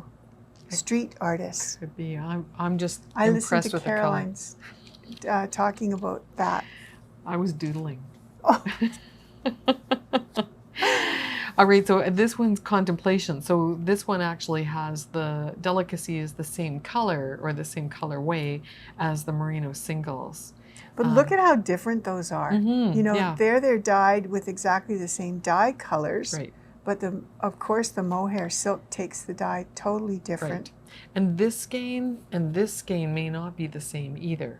Right? Oh. I mean, all these hand-painted skeins, particularly with these speckles and things in them, they're not dyed, they're not dip dyed. Like they're all individual. So again, you know, you're going to be using the merino singles with the mohair in different places, so that won't matter. But like, how on earth does she get these little teeny weeny tiny speckles? I don't know. There's not even this strand has got just a smidgen of another color in it. Like, it's amazing. That's the dyer's, you know, the dyer's secret. So these are two of the kits that Carolyn has made up for us. We've got 4 kit combinations. 6. 6 kit combinations. 6 color combos. So these are a couple of them. Yeah. And I think I've got a couple Do you more have a couple here. more? I brought up a few because she put your name on one and she put my name on one. Well, I was thinking already about autumn and fall. You know, I've got my mind going forward just on yarns and things for winter. And I just thought, oh my gosh, this is such a beautiful color. Yeah. What color is that one? This is called Abyssinian Cat. Oh. So this is one of her cat colors. Yes. And this one's called Autumn Leaves. Yeah. Those look really nice together. Aren't they beautiful? You should definitely do that. It would go so nice with your... with so many things, yeah, Cynthia. You know, you could wear this on top of navy or gray or... Yeah. Yeah. Carolyn sent me a special one. I know. Show us yours. Let's see yours. So I said to Carolyn, like, maybe you have a couple of skeins of something that, you know, don't go with anything. So you don't have enough of it. Or you don't want to dye it, or you want to put it together. And like if it had purple or blue or something in it. And so she put this together for me. Isn't this gorgeous? Oh my God. What's that one called? This one is Alpine Meadow. Let me see. And this one is Kismet. Oh my gosh. Now that's really you, Isn't it? Yeah. I mean, again, right? Like I could just, I'm putting my hair on it so she won't steal it. Just wear the mohair. That's what I say.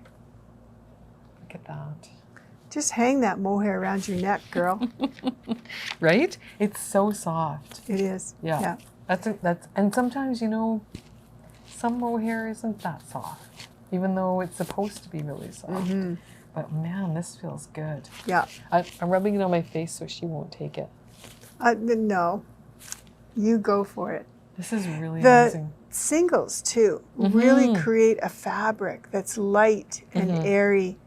It's, you know, it's sort of unspun, and I think that unspunness just helps make it loftier. Yeah, I agree. And this is 100% superwash merino wool. You always know too when there's 452 yards on 113 grams, right? Yeah, that it's a nice, yeah. It's nice and Nice light. And then I think Carolyn said she's only got so much of this yarn. Yes, it's And then it's gone. she can't get it anymore. So if you want a kit, get it now. We have a few available on our website, and it's listed as a pre-order right now, I believe. I took that off because we've 'Cause got kits in stock now. So when you order it, you know what you're going to get. And we're going to begin the knit-along. The knit-along is a 1-hour Zoom get-together where we'll talk with Carolyn about tips and techniques for knitting this shawl. But She's knit one already, so she's gone through the pattern, and Yeah. she said it's really good. There's really no need to, you know, do too much, but she's got a few tips that she came up with. So. Yeah, and so don't think of it as a class. Think of it as more of the, you know, Social. flocking together, having a look at, you know, other people's color combinations, and just a chat with Carolyn, Barb and Cynthia about this particular project. And if you have questions, of course, we'd be happy to answer them and keep you motivated to finish your shawl. So this will be our August project. We're going to have 3 Zoom sessions. The first one's going to start on August the... Oh, I have it on a different page. It's the first Saturday in August. I think it's the 7th. Hey, I already rubbed that on my face. So don't even, actually. That is not bad. But yeah. No, this one I like better like this. Oh, thank you. Okay, yeah, so the knit-along starts on August the 7th. We'll do our second session on August the 14th, and then we'll take a break, and we'll finish up on August the 28th.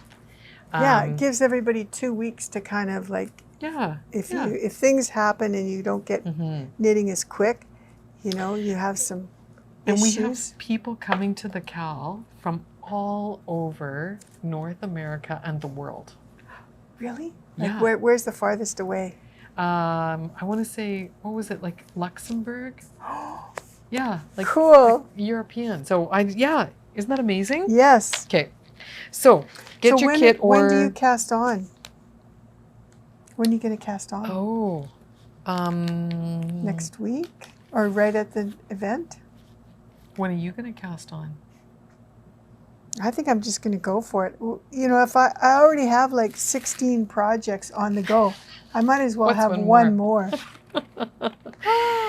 I'm not sure. I'll have to think about that. Yeah, I have to wind my yarn first. Yes. And Any tips for winding?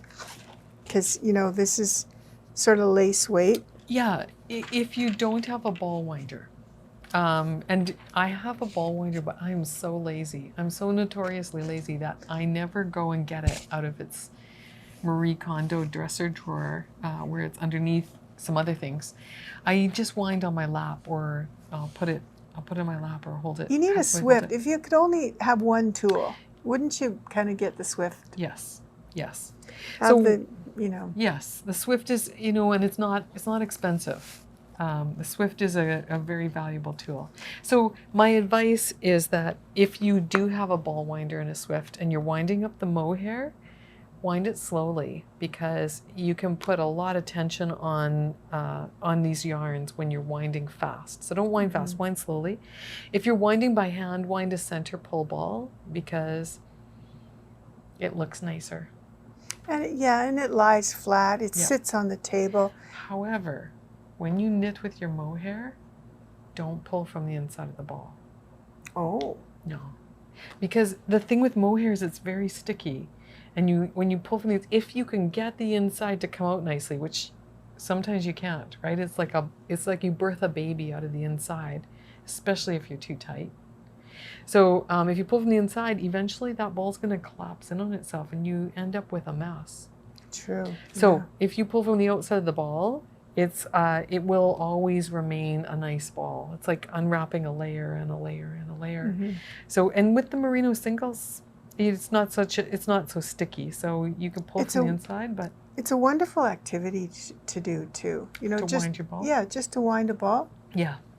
It's probably Yeah. even better if you have a nice, you know, red, you know, Italian nice. red wine or something. Oh, okay. You know. Sure. Yeah. Or in your case, a Guinness. Everything's better with a Guinness. Yes. Yeah. So join us. Come and Yeah. flock together with Barb and Cynthia. We should also mention that there is no charge. Barb and Cynthia and Carolyn. Yes. There's no charge for the knit along. So, you know, come and join us. Some people might ask too, like, what if I can't get the yarn in time, or what if I can't afford a kit? And so we want you to know there's no obligation to buy a kit to participate in the KAL. If you want to, you know, you've got some mohair at home and you want to pair it up with a merino single, call us. If you've got some really lightweight merino single at home and you want to pair it up with a mohair, call us. We'll help you find your yarn. We appreciate very much when you shop with us, and Carolyn would say the same thing. Yes, yeah. and Caroline too. She's got these same kits on her website. We can't do this without your support. You know, we love it. But that doesn't mean that everybody has to. We don't make it a condition that you buy any specific yarn to participate in either our classes or a knit along. So we just want you to come and have fun and to enjoy it, and then, you know, maybe next time you'll need some needles. You know, you'll know where to go. Yeah. Okay, so Flash Mob this month is called Cozy. Yes. And we gave this job to our friend Rhichard Devrieze. And we had we're having a little chat with Rhichard, possibly his partner Robert. We're not sure if Robert will come along, but we want them to come and chat with us about this yarn. So we're going to include that for you, a little excerpt from our conversation with Rhichard and possibly Robert. But we do know a little bit about our Flash Mob yarn. It's very special. Yeah. So what's the fiber composition, Barb? Okay, it's merino, cashmere, and nylon. Right. MCN. 80% superwash merino. 10% cashmere. Yep. And 11% nylon. 10% nylon. Just trying to see if I can mess you up. And the thing that's so special about this is that this is not part of their regular line. They've only brought it in for 3 clients or customers. And we're one of them? Yeah. And the photograph of Cozy is so pretty. It's kind of like this, it's for September, so it's going to be, it's very harvesty. It's for late August. It's August 20th that it's coming out. Right. By the time everybody knits with it, though, it'll probably be September or October. It's definitely harvesty. Yeah. Because we're always, you know, taking the weed off before you go back to school. Yeah. Right? Right? Unless you live in, you know, Florida or somewhere. But, yeah. Okay, so it kind of looks like a shot of wheat. Like in a wheat field. Maybe it's a grass. He created names for them, right? Yeah, so Rhichard has dyed the Flash Mob yarn in 2 colors. A stipple and a semi-solid. That's right. And the stipple is called Bountiful, and the semi-solid is called Honey Gold. And Robert tells us that it's exactly the color of golden honey. So that's going to be really nice. So we're going to have pictures. He's going to send us pictures. I saw something on Facebook of these skeins sort of blowing in the wind. Oh yeah, on a rack, outside. And I thought, oh my God, is that ours? And it turned out it was. So we're going to have more information. We'll just have to stay tuned. But we have a write-up.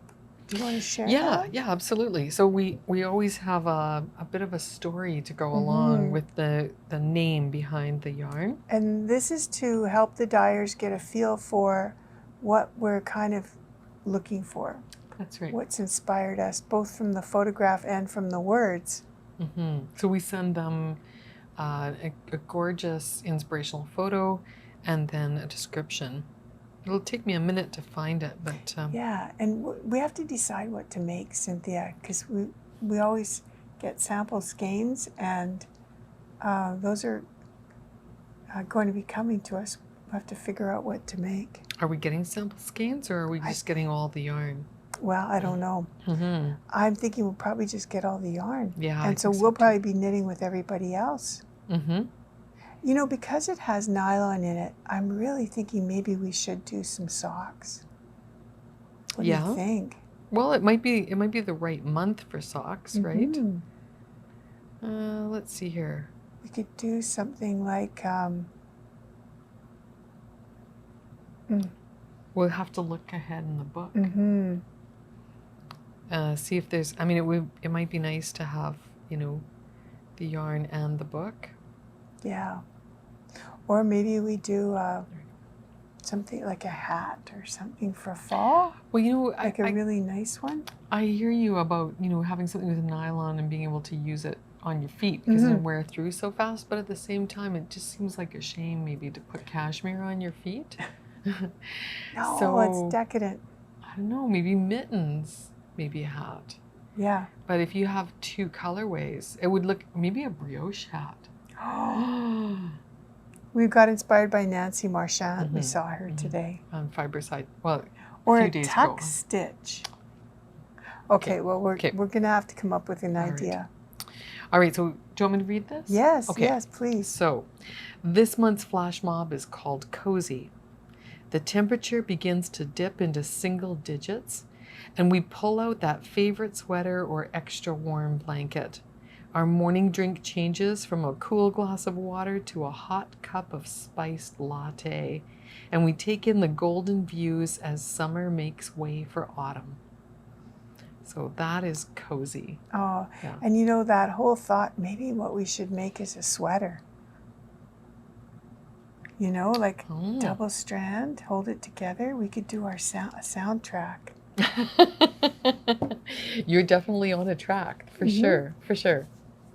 All right, well, let's keep that in mind. We're gonna share a bit of our interview with Rhichard and some video content with the skeins of yarn, and then when they arrive, we'll do a little Instagram kind of moment where we open up the box and share the colors of the yarn with you.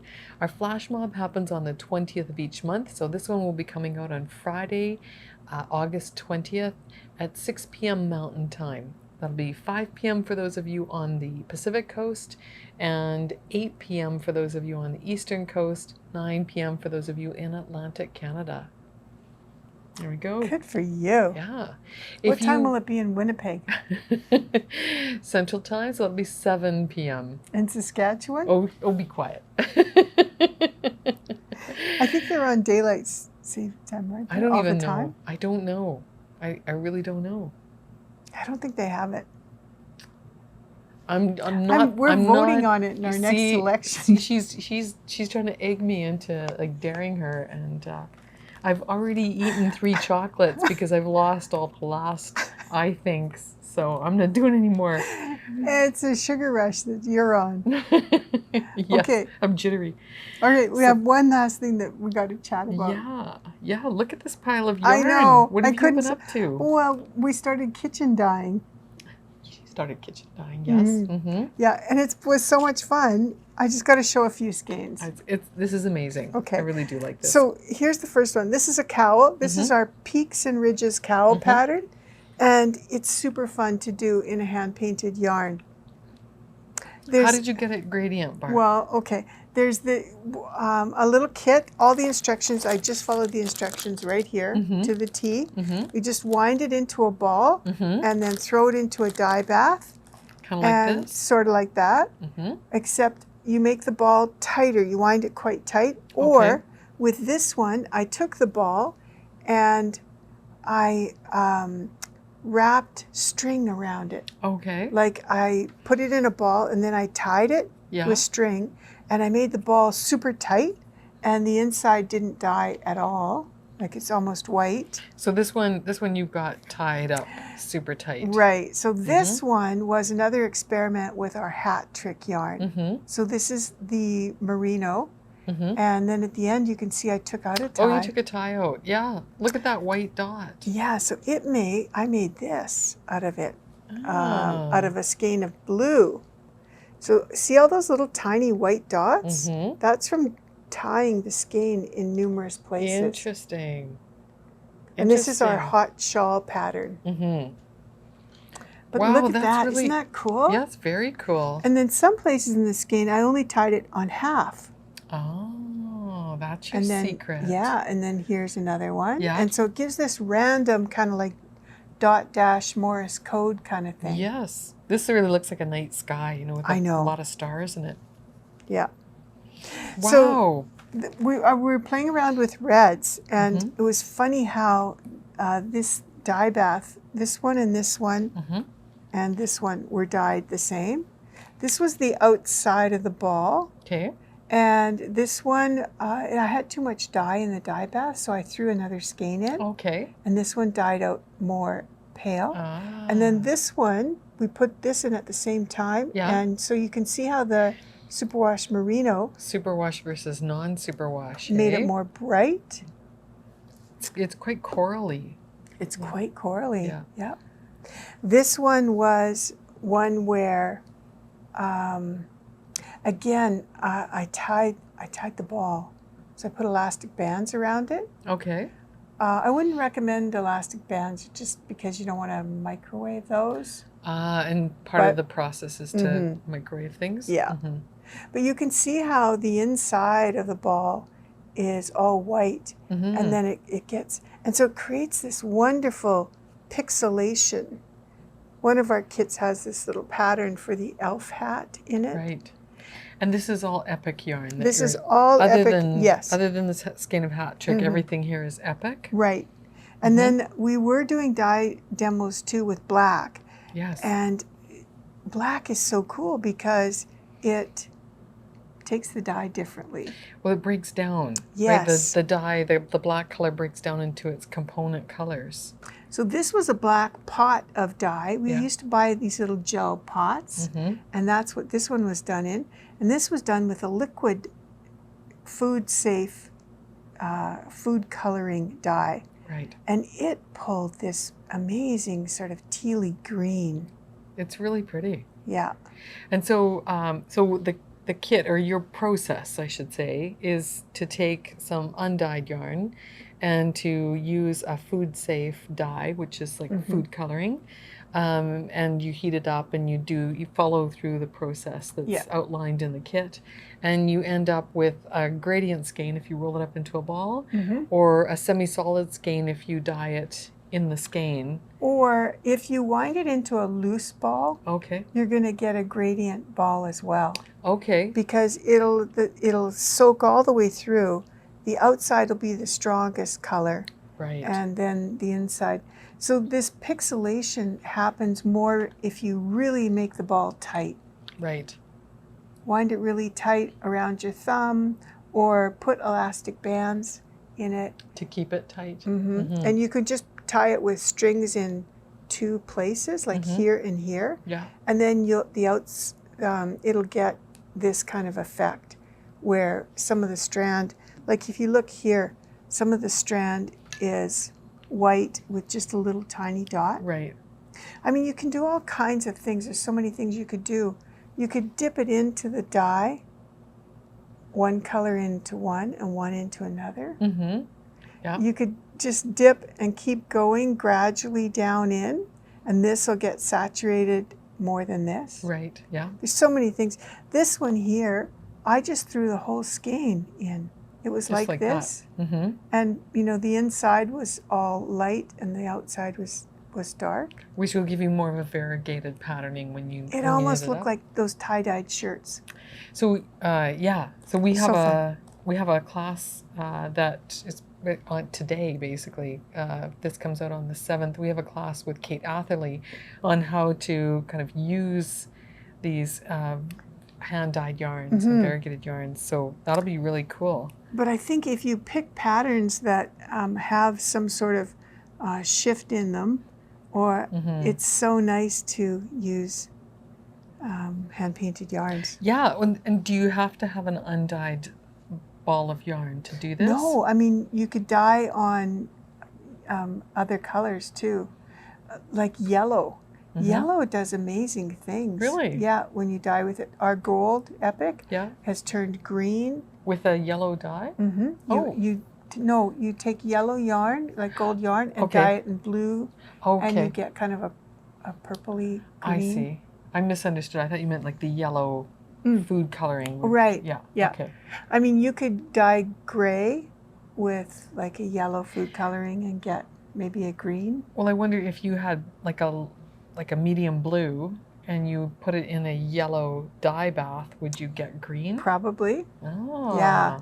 It's just so much fun. And you don't have to worry about, your pots or pans or keeping separate utensils for dyeing because this is all safe. Well, that's just it. Like the protein-based dyes that you can buy are very toxic. You have to be really careful. And they're powder form, so you can inhale them. So you have to make sure that you're wearing proper mask, you have good ventilation.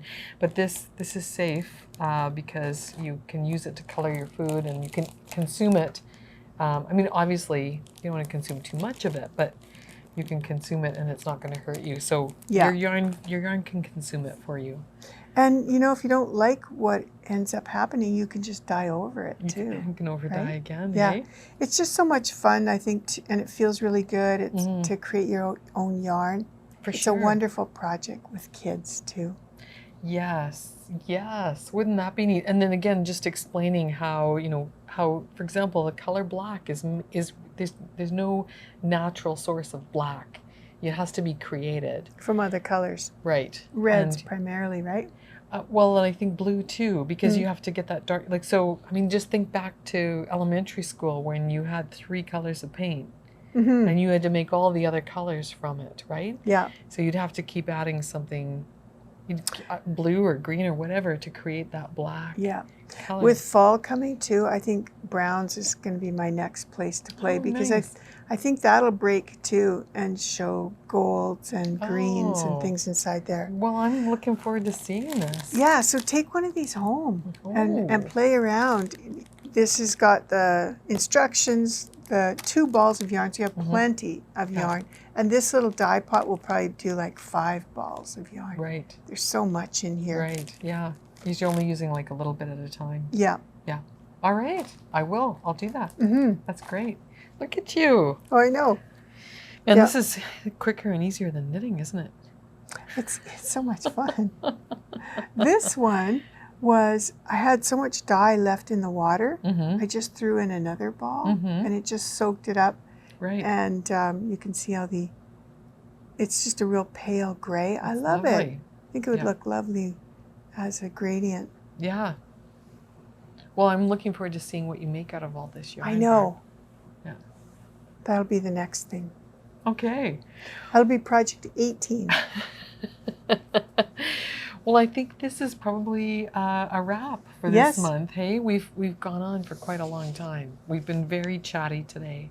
You're probably thirsty. You've had a few cookies. Just a few. Don't tell everybody I got empty wrappers over here. I need a drink. Yeah, you do. All right. Thanks everybody for joining us. If you stuck out to here to the end with us, then we really, really appreciate you being here along for the conversation today. Please leave a comment in the comments box below and let us know what you enjoyed, what you'd like us to do more of, and maybe we always appreciate any kind of encouragement that you give us. So thank you again for being here with us. If you haven't already subscribed, we'd love to have you subscribe to our channel. We're a little over 7,000 subscribers, and when we get to 10,000, Barb's going to do something spectacular. Cynthia's dyeing her hair. What it is? The whole head? I think shaving it, what I heard. No, that's not going to happen. That's not going to happen. But we'll come up with something special. Something very original. We know you'll give us ideas. Barb will finish her fireworks sweater. Ah, All right. okay. Take care, everybody. Have a great month. We'll see you. We'll see you next month. Bye bye.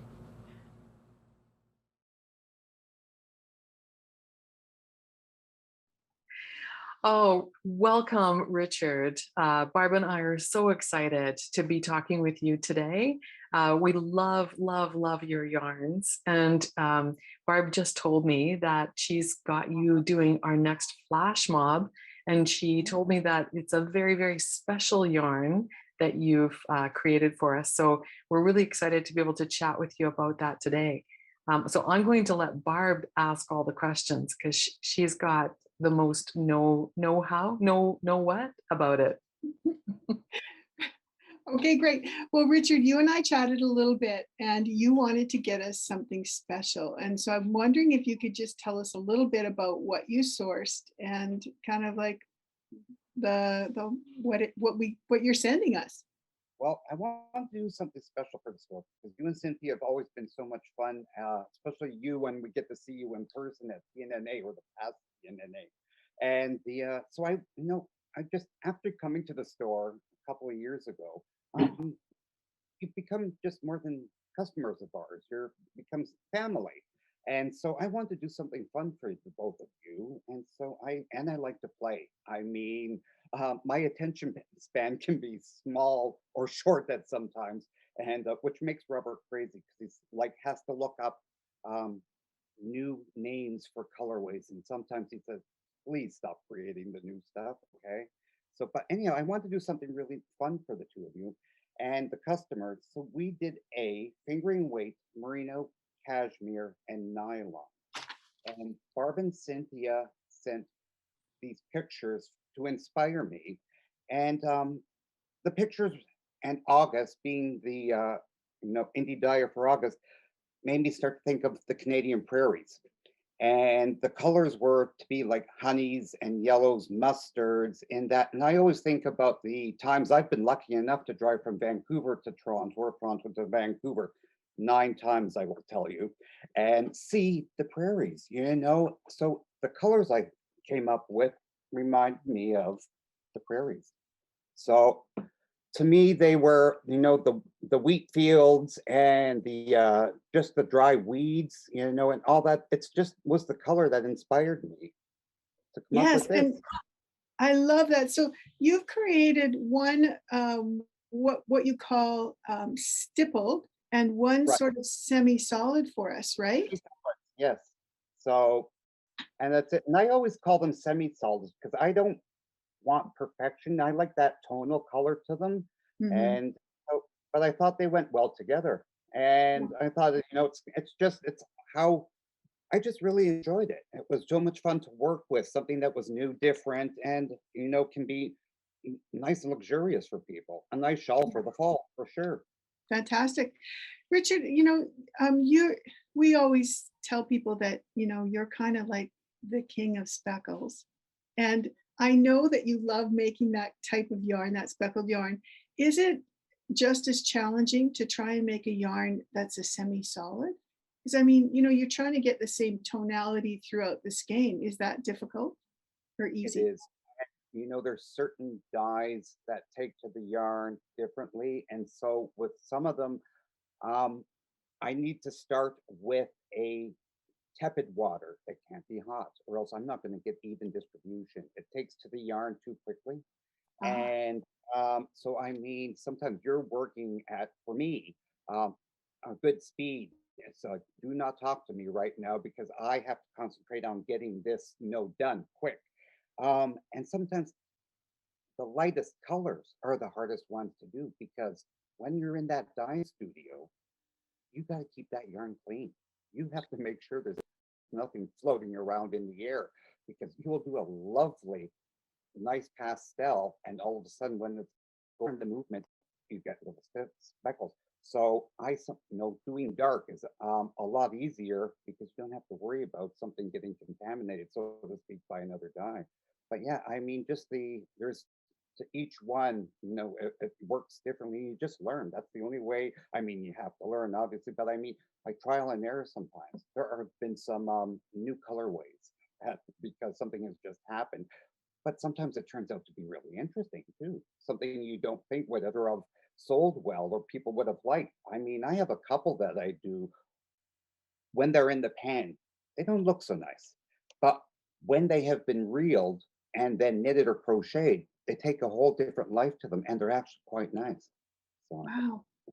yeah. So tell us a little bit about this base. Have you used it before, or is it brand new? It's brand new. We have seen samples of it before, and of course, I mean, I dyed it because I mean, anything that comes in here natural, I want to, it's sort of, it's also, can I dye it? Robert sometimes wants to see what they look like before they actually hit the dye pan. So I coveted, or I love getting the mail, or by the couriers are coming in. But yeah, so I mean, I haven't knit it myself even before. It was something that we were lucky enough to get a hold of. And I mean, I had looked at all different bases. And, but yeah, like I said, you're going to be the first ones to get it. So, Oh, yeah, that's so exciting. So you made this just for us. just for us, just for you. So, yeah, because I like to play. Like I said, I wanted something. And so it gave me an excuse to go to Robert, like, can we get this, please? So that's that. That was it. Yeah. And do you find like this one has a little bit of cashmere in it? Does that kind of change things out for you at all, or? Um, you have to take what's the content is into the consideration for the dyes in that. But no, I mean, it's just for me, I like the surprise sometimes. You don't know. I mean, you experiment, you see. And that's the thing with some of the semi-solid bases. And Robert likes things to be consistent, really consistent. He understands that it's hand dyed, but he's one of these, he's like, that's not what it looked like the last time. And I'm like, I put a skein from the old, the last dye lot, the one together. I'm like, okay, that's not a lot of difference, Robert. I mean, that's really close. And they allow us to do that. So, but no, it is interesting when you are dyeing yarns, um, how the bases can take the same amount of dye so differently. Mhm. Yeah, Yeah. and a worsted to 100% worsted merino to something like this in the fingering, same amount of dye, just but it's still such a difference you can have because of how it takes the dye. So, Yeah. We're just so excited to see the skeins arrive. We're going to do another video when the box comes in, because I think you were saying too that the okay, semi-solid one what is happened? called gold. I forget the name of it. Um, Golden honey, is it, Cynthia? You recall? Yes. Yeah, Richard may be frozen there for a second. I Mhm. think the stippled one is called Bountiful, Right? and the other one is called Honey Gold. Honey gold. That's I right. believe I believe that's correct. Yeah. And it looks a little darker on Richard's video than it does, I think, in the photographs. And it probably looks different again once we get it out and open into the box. Yes. Yeah. I was just saying to Cynthia, we should explain to folks a little bit that you run your business with Robert, your partner, and that he does a lot of things behind the scenes. I know that he helps you with bookkeeping and inventory and emails. And what does Robert do? Twist, okay. I mean, it's we're not being recorded, are we, right now? Yeah, we are. Do you not want to share it? No, no, no. I was going to make a comment that may not be for everyone. I've been known Go to do that. ahead. No, no, no. Um, but anyhow, I have never seen such perfect skeins in my life. I mean, this man twists all the yarn. Other people can reel it. We have people that work with us that do different things. This is frozen again. That's okay. We can still hear your voice. So you go ahead and chat. Lottie? Is okay. Froze on this end again. Um, I mean, so we have people who work with us who do the reeling and help do the inventory and other aspects of the business. But Robert twists the yarn. Robert twists so much yarn, his hands get sore, but his skeins are like, how can anyone else make something that pretty? And he, really is, he just likes doing it. But so, I mean, there's so much more that he does. He does the business, the financial aspects of the business. He does the twisting. Um, he does a lot of the, obviously, support. That's for darn sure. The man did not plan on owning a yarn business in his retirement. So I mean, but he does a lot behind the scenes, and he sends me off to enjoy myself and talk to the people and bring back the stories. So I That's have great. something to tell you. Next month on September 5th, we will celebrate our 40th anniversary. Oh And my, there have been some monumentous things that have happened in my life. Never did I think I would be taking in my grandfather's footsteps and dyeing yarn and stuff like that. But I mean, 40 years that man has put up with me. And it's quite something. I'm really quite taken back that, we're going to celebrate this. So anyhow, that's fantastic. Thank you so much, Richard, for dropping in. I know that you're busy today, that you've got a bunch of things on your list to do.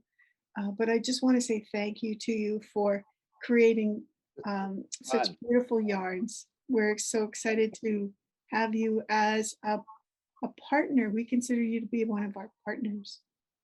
It is. We've known each other for quite some time. It'd be nice that, well, I mean, the shows in the past, you came and we got to have fun with Mario, somebody else that's behind the scenes. And I mean, Cynthia didn't, we all know that, sending you to the yarn shows is a bit more your thing than Cynthia's. And I don't blame her. I mean, there are a lot of work to do. Yeah, so it's been many years we've been doing this, and I truly enjoyed it. And I had so much fun coming to Edmonton at one time and getting to be at the Yeah, store. Yeah. fantastic. Congratulations, Richard, and to you and Robert. That's a big milestone, no matter how you. I mean, never did I think I would like. I said that I would own a yarn business, take after my grandfather, have Robert and a 22-year-old son. I mean, a lot has happened, and now we get to share, all of it with people like you. So uh, thank you very much. Thank you for coming into the office. Yes. It's really good to see you. Cheers. Yes. And I was going to say, so have you guys made a decision? Are you going to be moving to Nova Scotia? We are going to be moving to Nova Scotia. I'm the person to jump in with things 2 feet. I mean, I'm willing to do just about anything, and Robert is more level-headed. We had already looked at this pre-COVID. We had been looking out there because I like the ocean. I miss the ocean. I used to live in Richmond, BC for part of my life, and I really like the ocean. I like walking the tidal pools. And so we want to go out there. And Robert had cancer, as you know, last year, and made us stop and think about some things. When they immigrated from the Netherlands to Canada, they moved to Owen Sound, which is 30 minutes away from us, and we came back to look after his parents. And so we've been here 26 years next week. But yeah, I want to, with him having cancer and certain things, I said to him, do you want to die looking at cedar trees in Grey and Bruce County, which is lovely. It is a nice area. We have enjoyed it. Or do you want to sit on our beach looking at the Atlantic Ocean with a sunrise or a sunset? Like, where do you want to be? And I want to go out and try something new. We're both always up for new adventures and experiences, and that's part of life. And Jesse's all for going, And so, yes, it's time for a new adventure, and we're going to try something. And if something is going to happen to Robert, and we have a dark sense of humor, we joke about it. We've both done enough crying about it, but we joke about it. And so, we would like it to happen there, and it's a bit cheaper to happen there too. So what the heck? So time for a new adventure. Still die out there. You know what? I might like to own a yarn store one day. It's been in my mind for some time. So Ooh. and there I can do it because I can pick an area where I wouldn't offend somebody. I don't want to be close to somebody I already sell yarn to or somebody who has a yarn shop. So I have to pick an area where, no one does have one. So maybe it's on the property. We'll wait and see. So, yeah, yeah, so there'll That's be very another. exciting. So, I'm not good at sitting still. That's why with this operation, I'm not allowed to do much because I can't pick up anything, and so I can't go out and pick up dye pants and that. So yeah. So your last 22 skeins, I died. Robert and I did the pants together and just shifted them around. But anyway, Wow. yeah.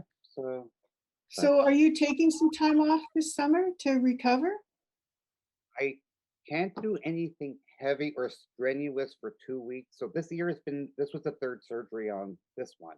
I've had this one done. It worked well on this one. This one I had problems with, obviously, because I did it 3 times. So I am going to listen to the surgeon very well. I'm also going to listen to my mother very well, because I don't want her.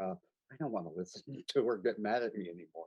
We're good friends, but it's your mother, and I love her dearly, but I don't need her to lecture me still when I don't give a and she'll see this. I mean, I'm going to show her this. She's the one who taught me to knit. So, I mean, and we are really good friends. And I might get in big trouble. She turns 89 next month. And her birthday's on September 11th. And I remember that day very well. Jessie was 2 years old. And it was September 11th. And, we saw what happened that day. And the first person I called was my mom.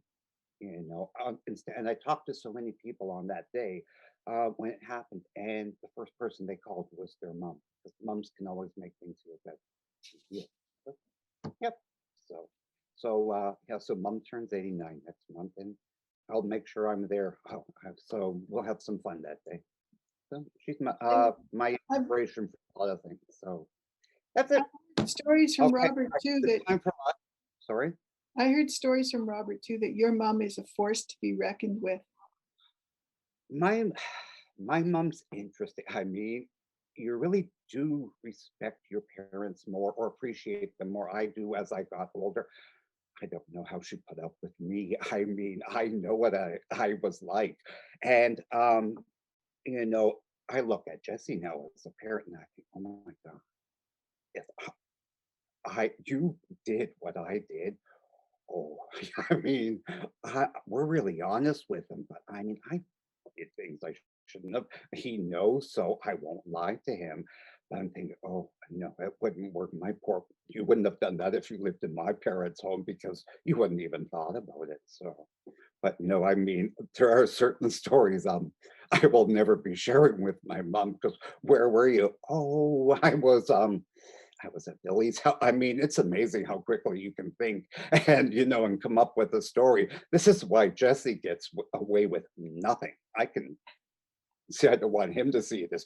I know your body language, kid. You've been with me for 22 years. You don't lie so well. You know, um, You've heard it all. I want to tell you something, but this is not being recorded right now, is it? I can't now. Well, Richard, thank you so, so, so much for sharing some time with us today and talking about the beautiful yarn that you're sending for our flash mob.